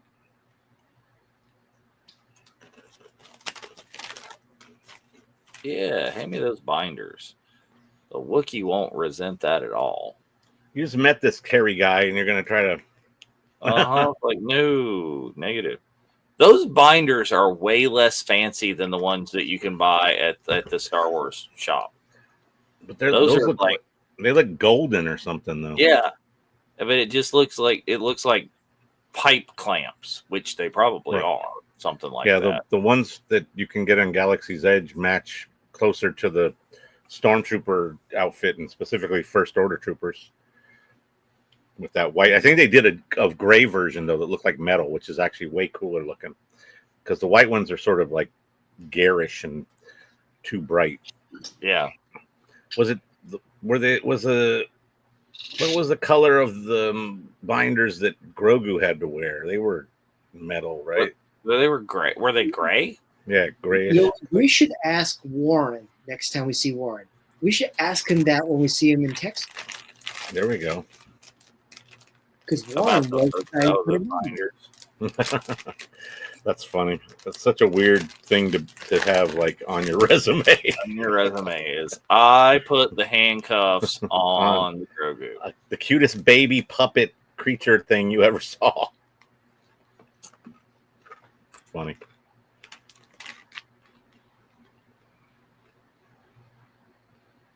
So yeah, Sherry, I would have been my first time in Disney would have been much later than that. I know this may be surprising, but I never went to any Disneyland World until I had kids. As a kid, never went. Wow. Yeah. But was it? Okay. Yeah, I guess I take it for granted living close, right? Well, also we were poor, Jeff. We weren't. Yeah, I didn't go often. Well, but I had it nearby, and it was like It was a boring trip on the freeway, and then we could be at Disneyland. I mean, I lived in California for a number of years in my very early, years, and we went to Disneyland with my grandfather. But I remember when Epcot opened, and for a while, like every year they built another country, so we would go back when they built another country, and then they just stopped caring. Yeah, see, the only one in my family that was really into Disney land specifically was my grandmother. But she was she liked the thrill rides that they had at Disneyland, right. Like Space Mountain, and she liked the whole thing. But she was all about the roller coasters. Well, there were some other things too. Is like at the point in my childhood too, and it's either A, because we didn't ever get to go to Disney World, or for other factors of what was there, is I was a far bigger like Bugs Bunny Warner Brothers fan at that point. Right. Well, that's so we had. We'll have now is what Six Flags is a Warner Brothers licensee or whatever. Yeah, because like, where is it? Is the Hall of Justice? Is it like Six Flags Texas? Right. I think they have multiple ones because we have a ride like that. I've never been on it, but yeah, the Super Friends or whatever the hell thing. And I love this scene. Boring conversation. They have here at Six Flags Magic Mountain, which is their mascots are. World?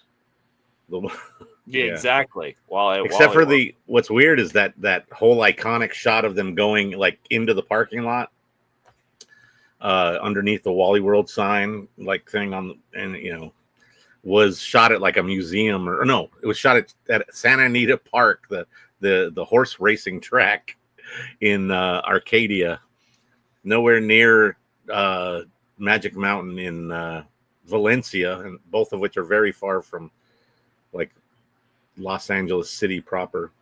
Right. So I wonder how much of that hallway, the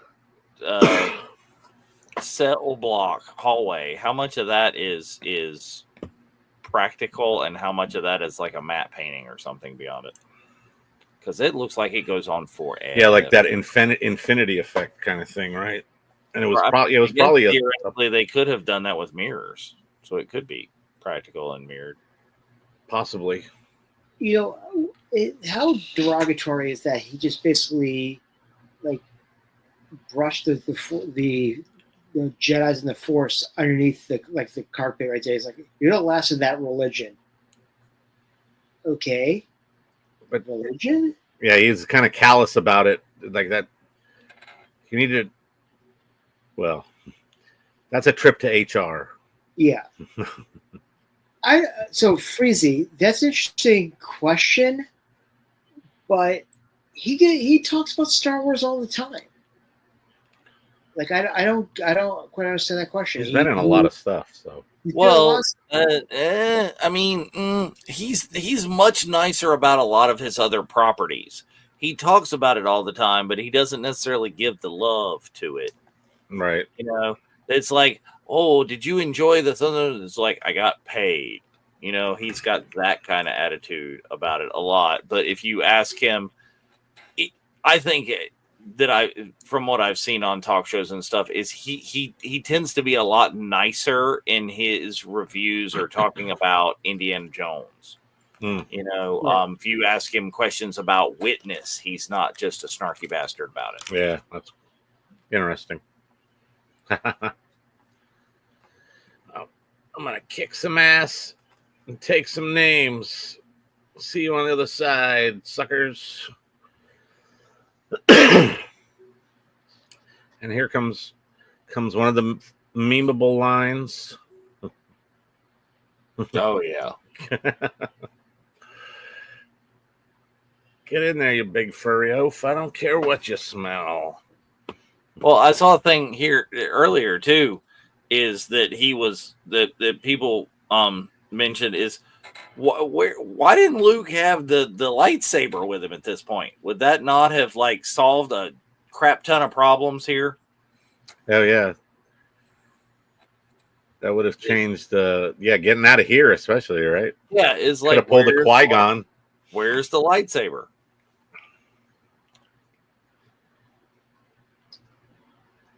I'm gonna blast it.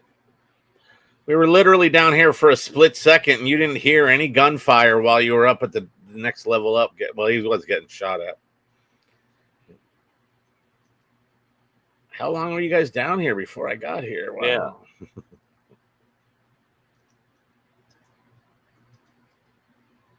Uh-huh. That wasn't good. Yes. It's fun. I love Chewie, just can't handle it. Only when you mention the Superman sequel, Sherry. Get off my lawn. The Superman sequel, the one where he gets drunk, starts flicking peanuts at the mirror. Okay, at this point, I'm thinking the Quest for Peace is looking better. Oh no! With Nuclear Man? Yes.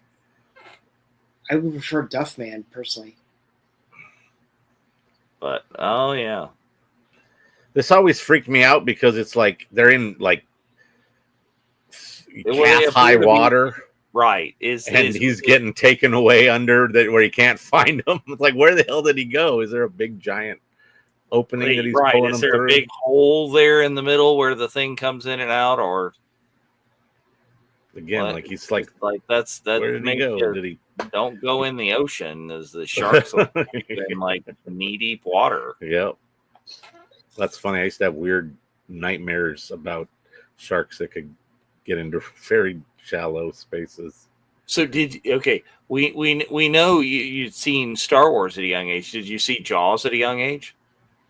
I'm sure I saw it within a year or so when it came out, maybe a couple of years. That would have made me, when it came out, it was 6. Hopefully I didn't see it then, but I probably did. See, I did not see that until I was much older. I actually read the book first. Aha. Well, it's like the Book of the Shining. The Book of the Shining is better than the movie.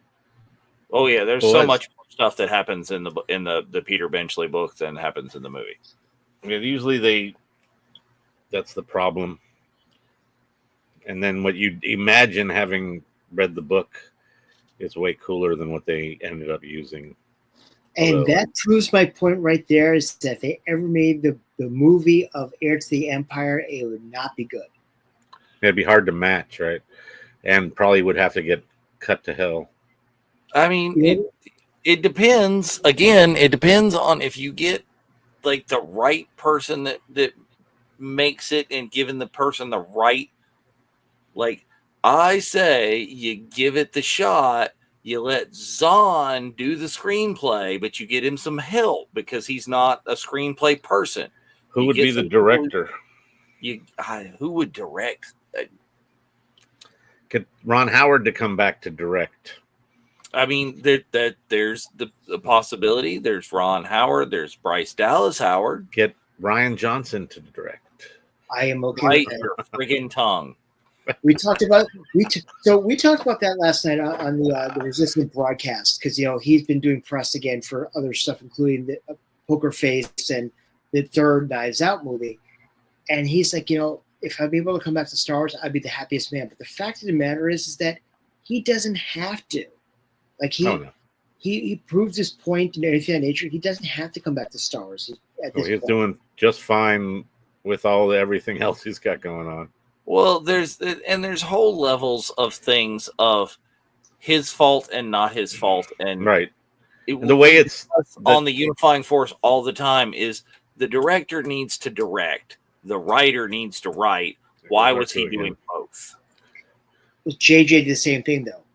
Well, I am not defending JJ in the slightest, because that's the problem with a lot of directing is writers write, directors direct. Stop making the director make all the writing. No, quit it. I could see wanting to direct something you wrote, or vice versa. Well, yes, but, and there have been cases that it went well. Rocky, but being thrust into that, I think, but not necessarily. Rambo. Oh, how about this? First Contact. That's even more. Star Trek 4. With Kirk, good old Will. What was it? That was Leonard Nimoy. Nimoy and Jonathan Frakes. Yes. But right. At that point, they had been in the franchise for long enough that they were immersed already and knew you see what I'm saying? Yeah. It's different to have some, like, when you throw JJ in and he's new. Like, if JJ had been in this movie and subsequent movies until then and knew the deal, he's got a feel for it. Those are very specific other cases. And like I was talking about, like Rocky and Rambo, I think that was more Stallone's like acting and being the character, not the directing. He's acting as the character that he wrote because, he knows that's another what thing that character should be like because he friggin' wrote it. Right.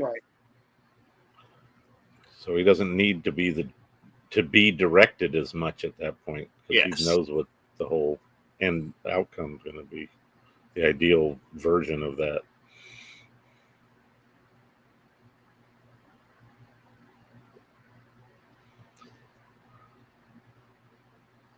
I love all the old They dried their antiquated clothes technology. Yeah, that's funny. And they don't have no schmutz. No, they covered in schmutz. Luke had all kinds of schmutz on him. Yeah. Well, Chewie's not like a wet dog. I mean, there was that interview with Mark Hamill that he burst a blood vessel in his eye to hold his breath underneath that water for a while. Oh, yeah. Oh, shit.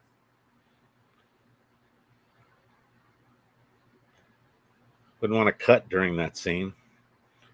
So that line right there of the walking carpet, it kind of reminds me of the line of in The Lion King. Well, he'd make a very nice throw rug, and then you go to Hercules, and Scar is actually a throw rug. Yes. See, little things like this is why you need someone overarching in charge of the whole thing to make little jokes and fun Mhm. and keep things on point. I love how these troopers have zero peripheral, even though those eyes go way wide. Yeah.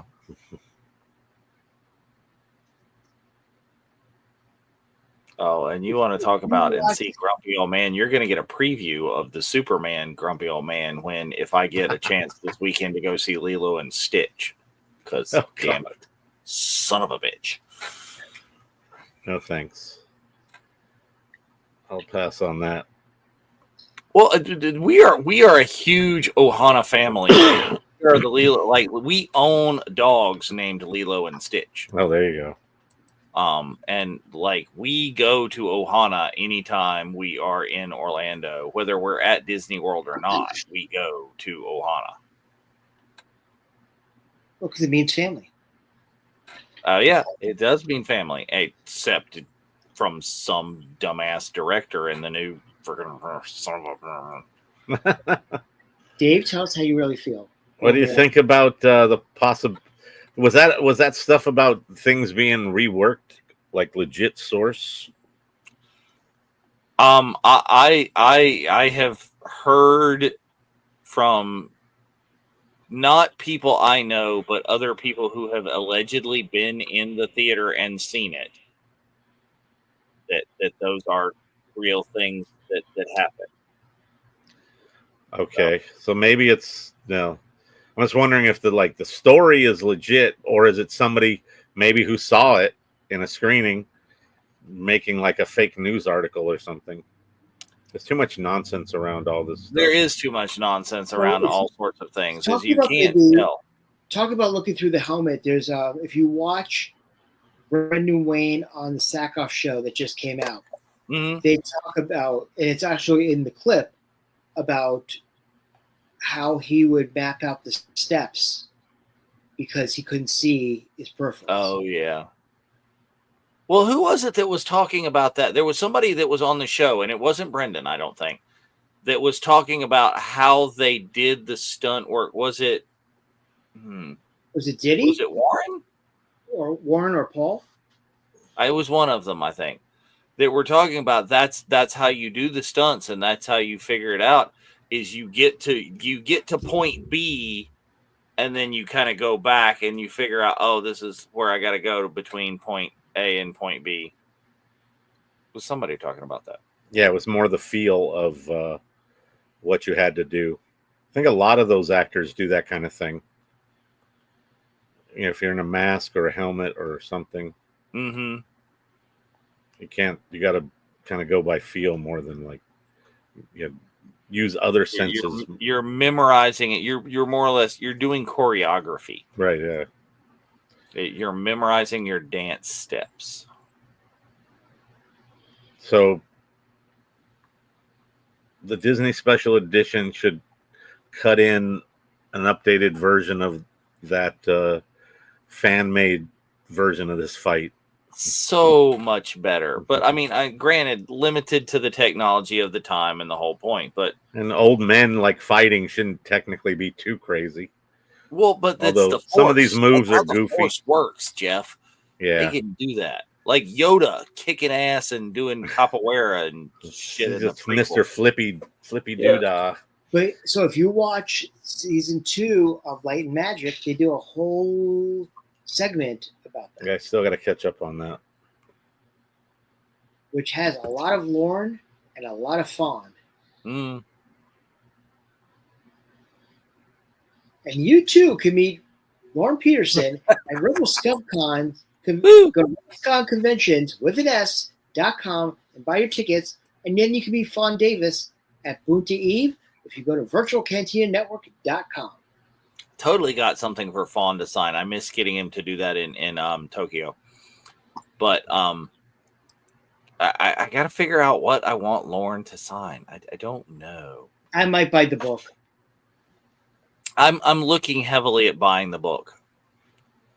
But I'm also looking at buying like a vintage. He's credited as being one of the co-creators of Slave One, and I was like, oh, well, I might buy Slave One. Right.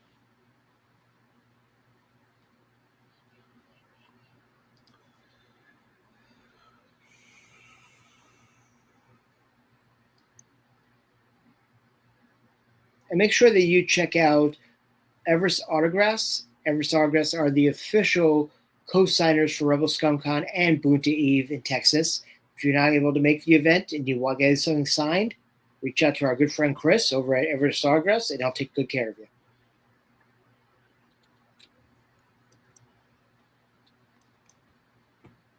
Obi-Wan Cray.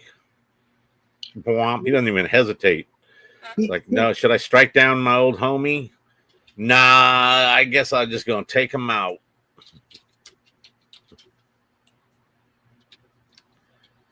What?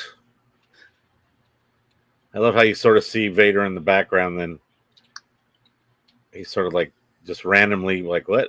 Oh, wait. Stick your saber in there, man. Chop that shit up.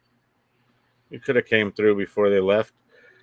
Used the force on the Falcon, kept it in the hangar bay. Come on. Let's do it.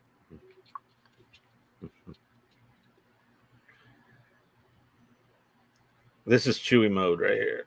No. Considering he's never in the cockpit. There he goes. See, he just told Han what to do, just like he would do you if you're in the cockpit.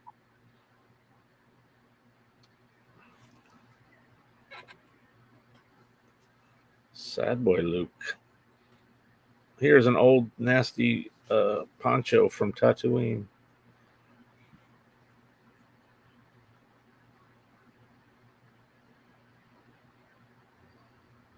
Don't you need to punch it? Punch it, Chewie.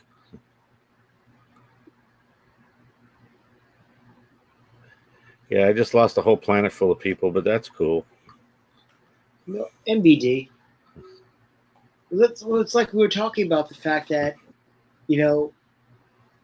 other than 2 seconds when Owen Beru died, and 2 seconds in this situation, you never see Luke mourn. Well, we don't see the same thing for Leia. And didn't we talk about when we were talking about Rogue One and Andor is like did her dad and mom bite it on Alderaan? I think it's assumed. Maybe she knew they weren't there. I don't know. But like everybody else, yeah, it's glossed over.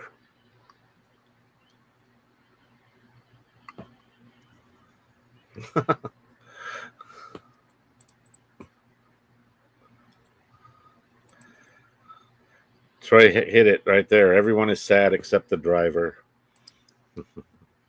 Yeah. Well, he's Han Solo. He doesn't have he's any not driving anymore. To care about. I mean, it could be the driver that drove Mon Mothma and got blasted by worked for the ISB. Baby driver. It could be Adam Driver. Oh, well, no. As Kylo.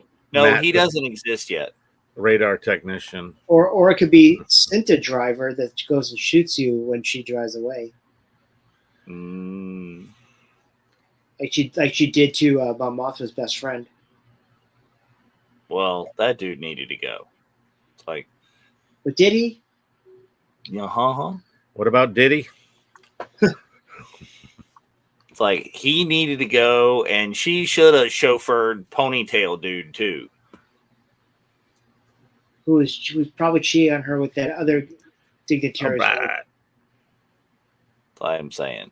Shouldn't we have seen multiples of that happening constantly? Yay, we sat here and watched. Yay. Oh no.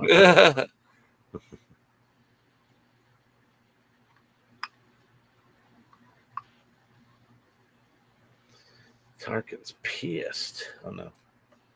We tricked him.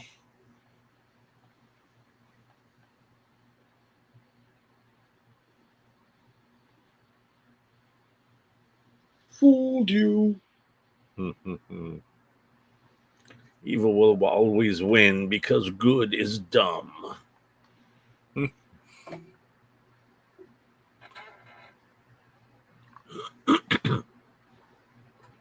She's wise.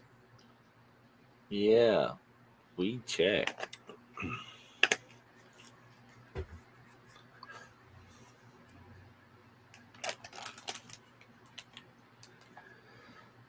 Couldn't you just faxed it to him? Come on, what's up with that?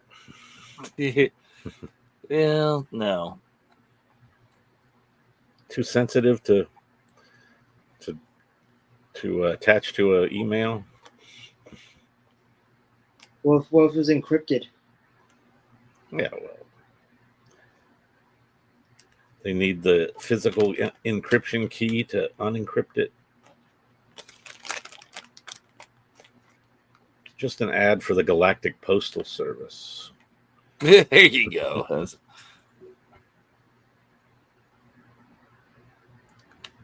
See, there you go. Can we get the Star Wars version of Young Guns that have to like take the Pony Express? Young Riders. There you go. That would be. I'll make you famous. Yoo-hoo. Okay, who believes if that rumor is real? Do we think that rumor is real? Have we seen that from a good source? What, the Young Guns 3? Yeah. Emilio said it was happening. Well, I don't believe pictures anymore because there's damn AI.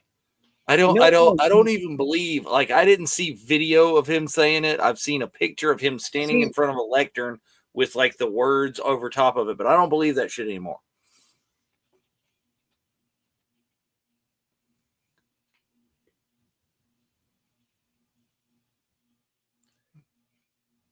But didn't like Billy the Kid walk off into the sunset at the end of Young Guns? Where he was the old man? Well, it's like, it's like the end of Shane. It's up for interpretation, right? It's like he was slumped. Slumped ain't dead. He was slumped. He wasn't dead, Or how about the end of The Sopranos where he's sitting in that diner having a cheeseburger and all of a sudden it fades to black? Right. And you get a Nobody door. saw a body. Yeah.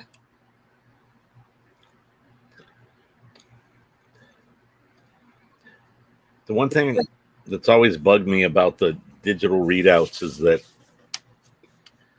the 3D software limitations at the time made them have to do the This laser. person. Hey, so was that Hal? Wasn't that Hal? No, that was Lauren. On the thingy. Lauren, that's what I meant.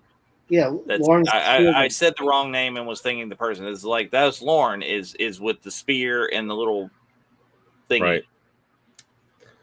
The limitations of the 3D software made them have to do the dish in a weird place on the trench, and actually more reminiscent of what ended up being whatever it was called in Force Awakens. But the plans provided to us by Princess Leia, and it said, Force Ghost Jyn Erso enters the conversation. Yes.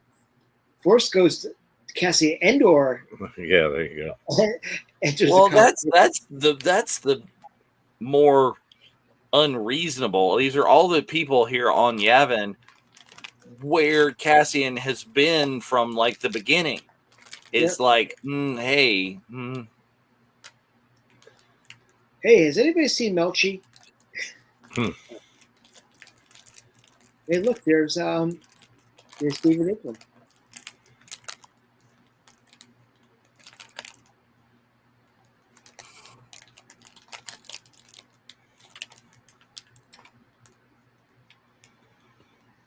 Special edition would have Chopper rolling to the back.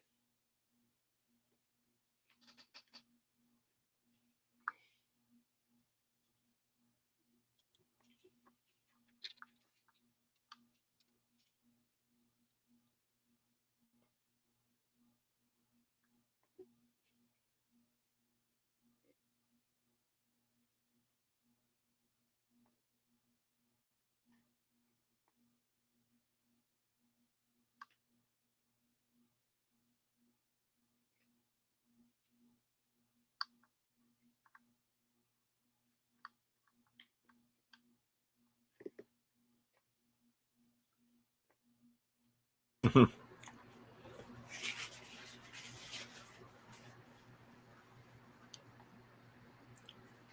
on, put on an orange jumpsuit. Be with the cool kids. Exactly. Yeah, Where's Vel and Clea? We need more content that shows what was going on. Yeah. Well, there was I saw a meme that had the battle of Gavin, and it had an arrow into the back of the screen that you couldn't even see, and it said Clea. Here you go.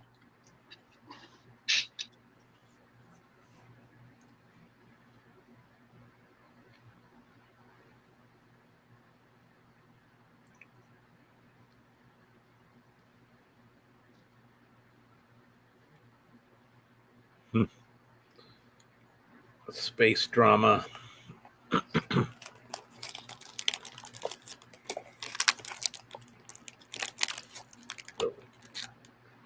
I wish my whole planet was here.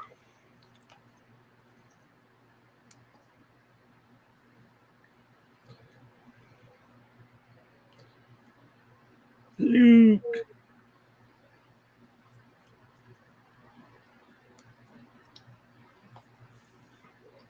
I'm taking over for that chubby kid who got shot down over Scarif. I mean, Red 5. Yeah, see, there was I was watching something just before we had our meeting earlier that there's so many like cut scenes. There's like the whole station cut scene that explains a lot of this way better. That where you saw Biggs and Luke hanging out, and Luke was even whinier than Luke was. Yeah, there was more like dialogue and like story building in that scene. I think to fill in the little bits and pieces they really kind of needed to. Better for the motivation.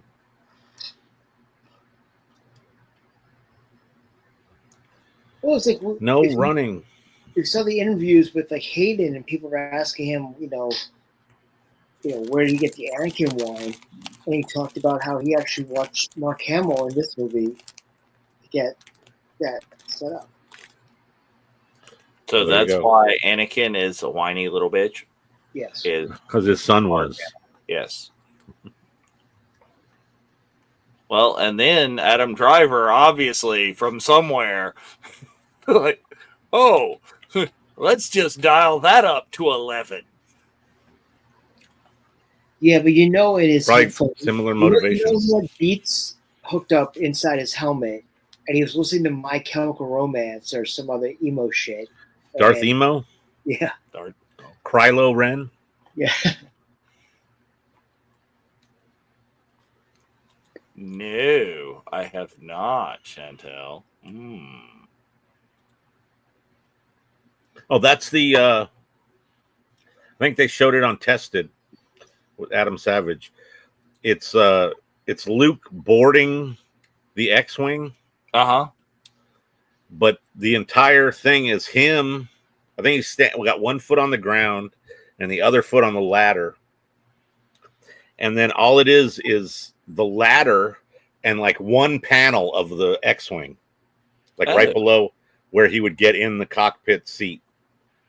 Like it's a really cool kind of minimalist version of your standard design with having that prop, like, obviously that's the X-Wing, but they don't have the whole X-Wing. Kind of trippy. All right, now see, look, this is why you think it's wrong. Is they're approaching the like center hangar bay train. Right, they go right in the middle, right there. Right? They're looking straight down at it. Yeah, they should totally. But then they turn.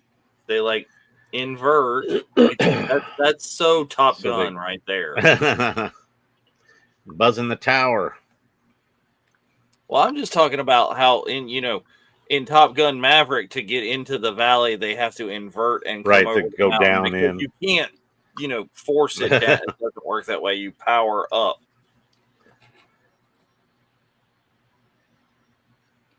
We need a map. of the trench run? Where is the map of the trench run, man? Where's the little? Didn't have like a display right there?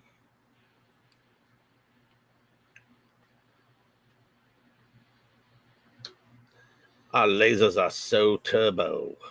Yes.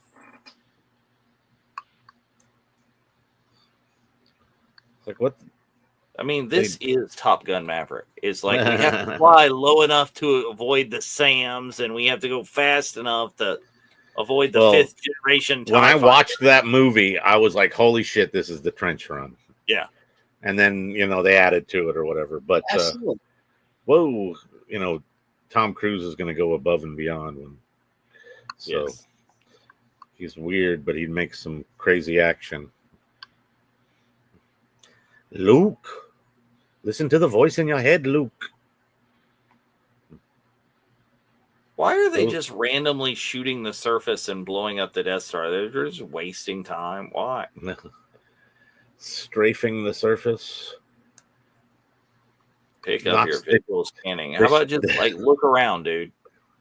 They should have, when he was just hitting the surface randomly, it should have showed after the gunners got knocked off their thing. So some guy at a desk, doing work on his computer. Right. Or something. The guy got knocked out of his chair. The guy in the basement with his stapler. No, he showed up in at Boba Fett's throne room. Oh, there you go. It's Major Domo. Mm-hmm. I'm gonna go get him. Major Domo arigato, Mr. Zerato.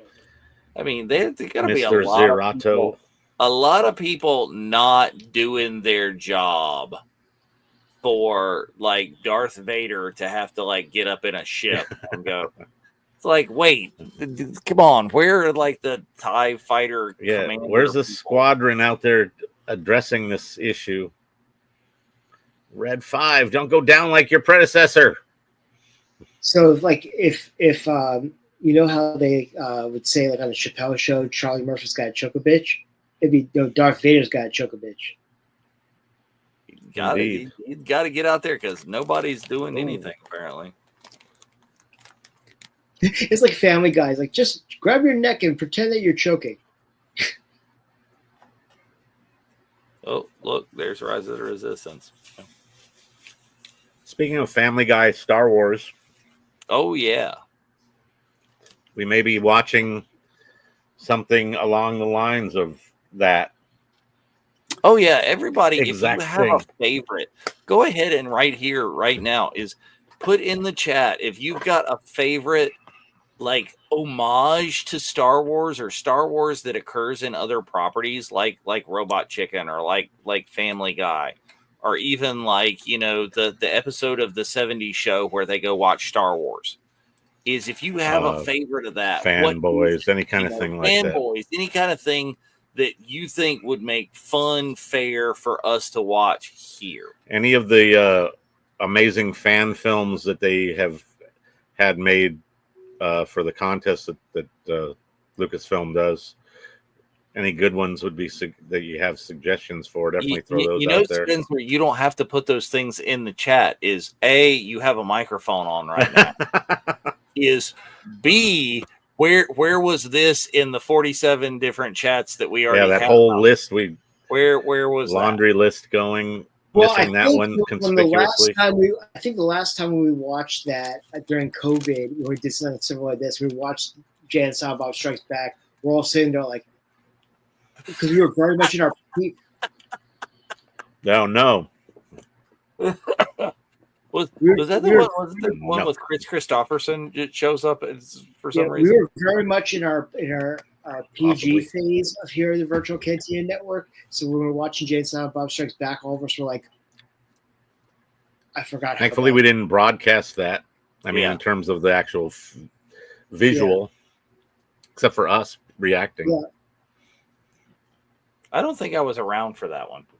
No, it was during COVID. It was one of the first ones that we did after we watched the original. Well, maybe I wasn't even on. Troops. Yeah, we talked about that one. That'll be a good one. Yeah, Troops is awesome. Kevin Rubio is was ahead of his time for sure, and got And there's hold of some really also, talented people. one of our members who did the Generation with Jack, who was one of the singers in Anaheim, who won the fan film back in the day.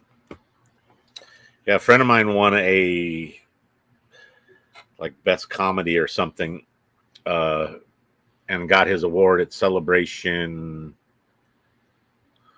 I want to say 2. What about the Sands of Time? Like there's those movies that Bartlett was involved in, and also Might have been the movie 3, that Pam Riddle, Roy Ross, and Daniel Romero are all doing right now. I've seen some cool stills from the set of that. Our good friend Dominic was actually at Rory's wedding last weekend. So first off, congratulations, Rory. And half the cast there, including Pam, were wearing their buckets for the. Nice. For the very nice. Yeah, she has a very cool kit. I saw her, I think at LA Comic Con. She was wearing it there.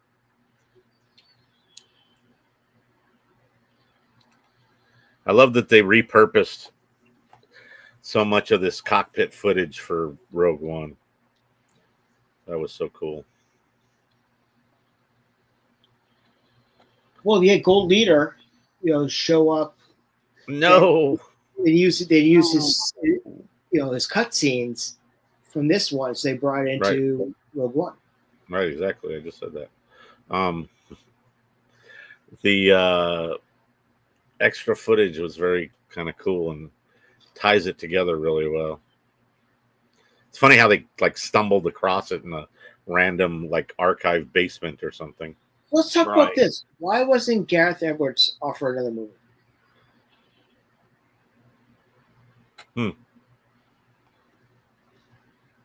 I don't know.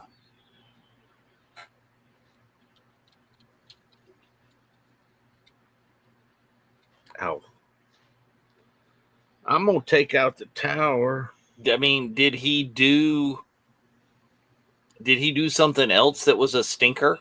Like Patty Jenkins. I don't remember. What else would have been? I don't think I don't know what the motivation or thinking of when it comes to that type of stuff, especially back then. Although I think they would be a little more lenient, maybe. I don't know.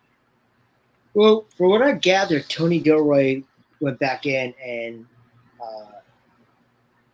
fixed a lot of the issues of Rogue One. Right. Yeah, that was very cool that Angus did more new dialogue in there, and also that David Akram did the voice of Wedge in Rogue One.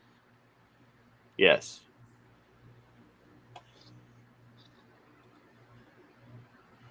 I'm on the leader.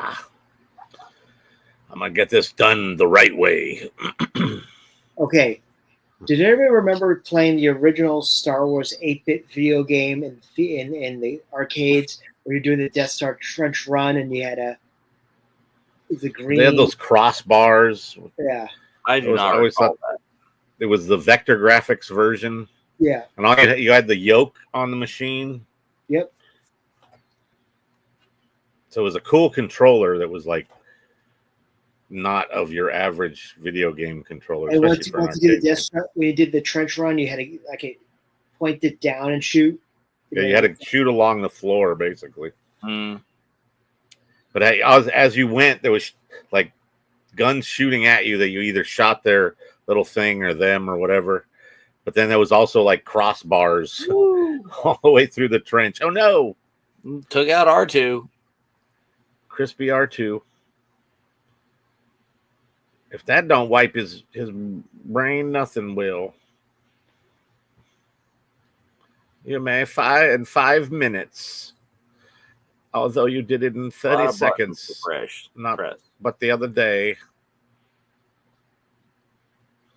Love how much Vader has to fuck with those things. Yeah, like what is Vader doing? What is he like? Is he playing with like the Atari like Super Breakout controller or something. It's more like the old antenna that you had to fine tune once you got it to the right like channel or whatever. Then you had to add the little fine tuning on it. No, it was his Xbox controller that he had the Wi-Fi contraption on the top of it that you had to plug in. I got it. Too bad they didn't do it as fast as they did the first time. Boom. Those guys, I don't feel bad for those guys. They're obviously evil. Well, but why are there not big old chunks of this Death Star on Yavin? Like, oh yeah, you know, well, right. Like when Death Star 2 blew up, there's giant chunks of it. Like because it was not complete. Well, why does that mean that there's more of it that survived? It looked like there wasn't much left right there for sure. Well, you're right. With that explosion, you are correct. But you know, with like the original explosion that we used in the T-shirt for the big gay explosion, is there were some big chunks. Yes, that is true. He's like, I'm so happy. Oh yeah, R2. Give me money. Oh yeah, my droid is blowed up. You can repair him. Here, go get your big gay explosion shirt at tpublic.com /virtual-cantina. Well, because there's it is coming up on Pride Month. We do have a good selection of Pride shirts there. So, do we still have that graphic? I believe we do. Let me see. Oh, there it is, right there. Yeah. Boom. Whole collection of Virtual Cantina Pride merchandise at tpublic.com/user/virtual. Although Big Gay Explosion's not pictured there. I don't think that was made Big specifically Gay Explosion for that. is not pictured. I think this was before the Big Gay Explosion existed. But you can get that. So none of these other guys deserve a war medal of any kind. Apparently not. Well, there's the meme that's out too. It's like, you know, all the characters from Andor, like Vel, and sitting there on the sides in this lineup, going, "What the hell?" They weren't invited. What about all the other pilots that actually survived? Right. Because, like, I mean, you're part of a squadron, even though there's multiple squadrons. You think they would sort of accommodate everyone at some point. And Nick Joseph, Gavin is too small, but that means like would not big chunks of the thing rain down and destroy Yavin? It's like change the landscape. I don't know. We just saw Nick Joseph, who was the medal bearer, who was in the background. R2 wants a damn medal. 3PO, somebody like got out like the buffing wheel and went to town. He's very shiny. He is shiny. Got shined up. Like the oil bath didn't even do this. Like, no. He needs to get buffed. With a fine chamois. Well, only heroes get sprinkles. That's right. But anyway, ladies and gentlemen, thank you so much for joining us for this. So, Jeff, what do you think? Do you think this movie's changed at all after seeing where, Andor season 2 ended up? Not really, but I mean, there are those questions like, where are all these characters? That's one thing when going into, not completely, but had a feeling when I went into Rogue One originally 9 years ago or whatever. Like this cast has to all die. Right. I mean, I've never seen any of these characters anywhere or heard of them before. There doesn't seem logical that they would continue on in the franchise. Right. So I love the fact that a big contingency of characters from Andor obviously lived on past Rogue One, or who knows, whatever, stuff we didn't see, but are not shown to die as a couple of main characters are. So, it's just the snarky remarks, like, where are those particular characters kind of thing, right. That's what's changed. I have more things to comment on just in general. Right. What's your thoughts, Dave? Rogue One, I think it changed for me. This didn't. This is Yeah. This is classic. This More. has always been around. I feel basically the same as I've always felt watching this movie. You know, my biggest, differences, different takeaways are, the despecialized edition versus the special editions, and just this didn't. But yeah, as I was really evaluating when we watched Rogue One last week, I want to watch Rogue One again, and I want to watch it without us being snarky and talking all over top of it, and see really how it plays. Yeah, really see how it plays. And like I said, is the biggest thing for me in some of my criticisms of the last couple of episodes of Andor were, well, Bix is still alive, damn it. And then you go start hitting on Jin? No. But it's like, well, maybe there's some commentary on that. I think Screen Crush But he talked did about say that. at the end of Andor season 2 that, if he gets through this, maybe he'll go back for Bix. Maybe he right. will. But yeah. So those are some of the things that I'd thought about and looked there. So I'm looking to think differently about Rogue One, but it doesn't carry forward enough to affect how I feel about this. The biggest thing that there would be is maybe that ending scene of the rewards of the Medal of Yavin and whatever is like, wait, where are all the other people that made this entire thing possible? So we have some late breaking news that was just announced a few minutes ago. Oh, the thing on the And then Rebel ScumCon just announced that Paz Vizsla himself, our very good friend, Mr. Tate Fletcher, will be in Texas with us. So if you're able to get a dual sign shot of the Armorer and Paz from Book of Boba Fett or from Mandalorian, that's also your fourth Mando that are going to be there between Katie, Simon, Emily, and Tate. Yep. Nice. It's going to be great to see Tate. We have not seen him in a while. And it's always a pleasure seeing him and seeing Emily. And if you're in New York right now, Emily is on off-Broadway in Moliere's The Imaginary Invalid. So Chantel says, Gilroy mentioned that it's been a year in the guise of the basic frat house thing. Yeah. Well, that's an idea.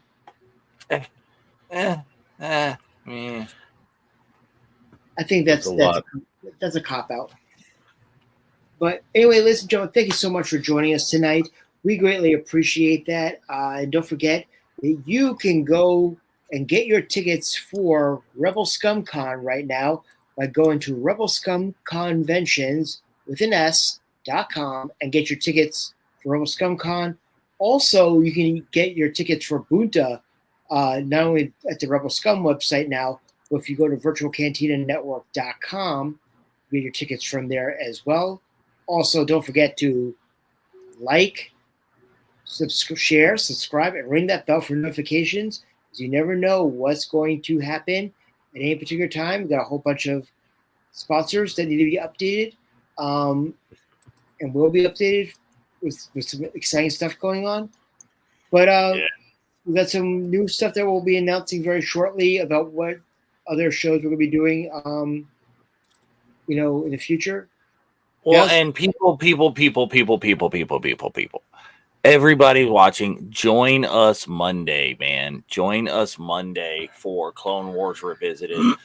Live questions, live. Duchess Satine Anna Graves. You can ask her all of the things. Join us and find out, is Corky Kryze really Corky Kenobi Kryze?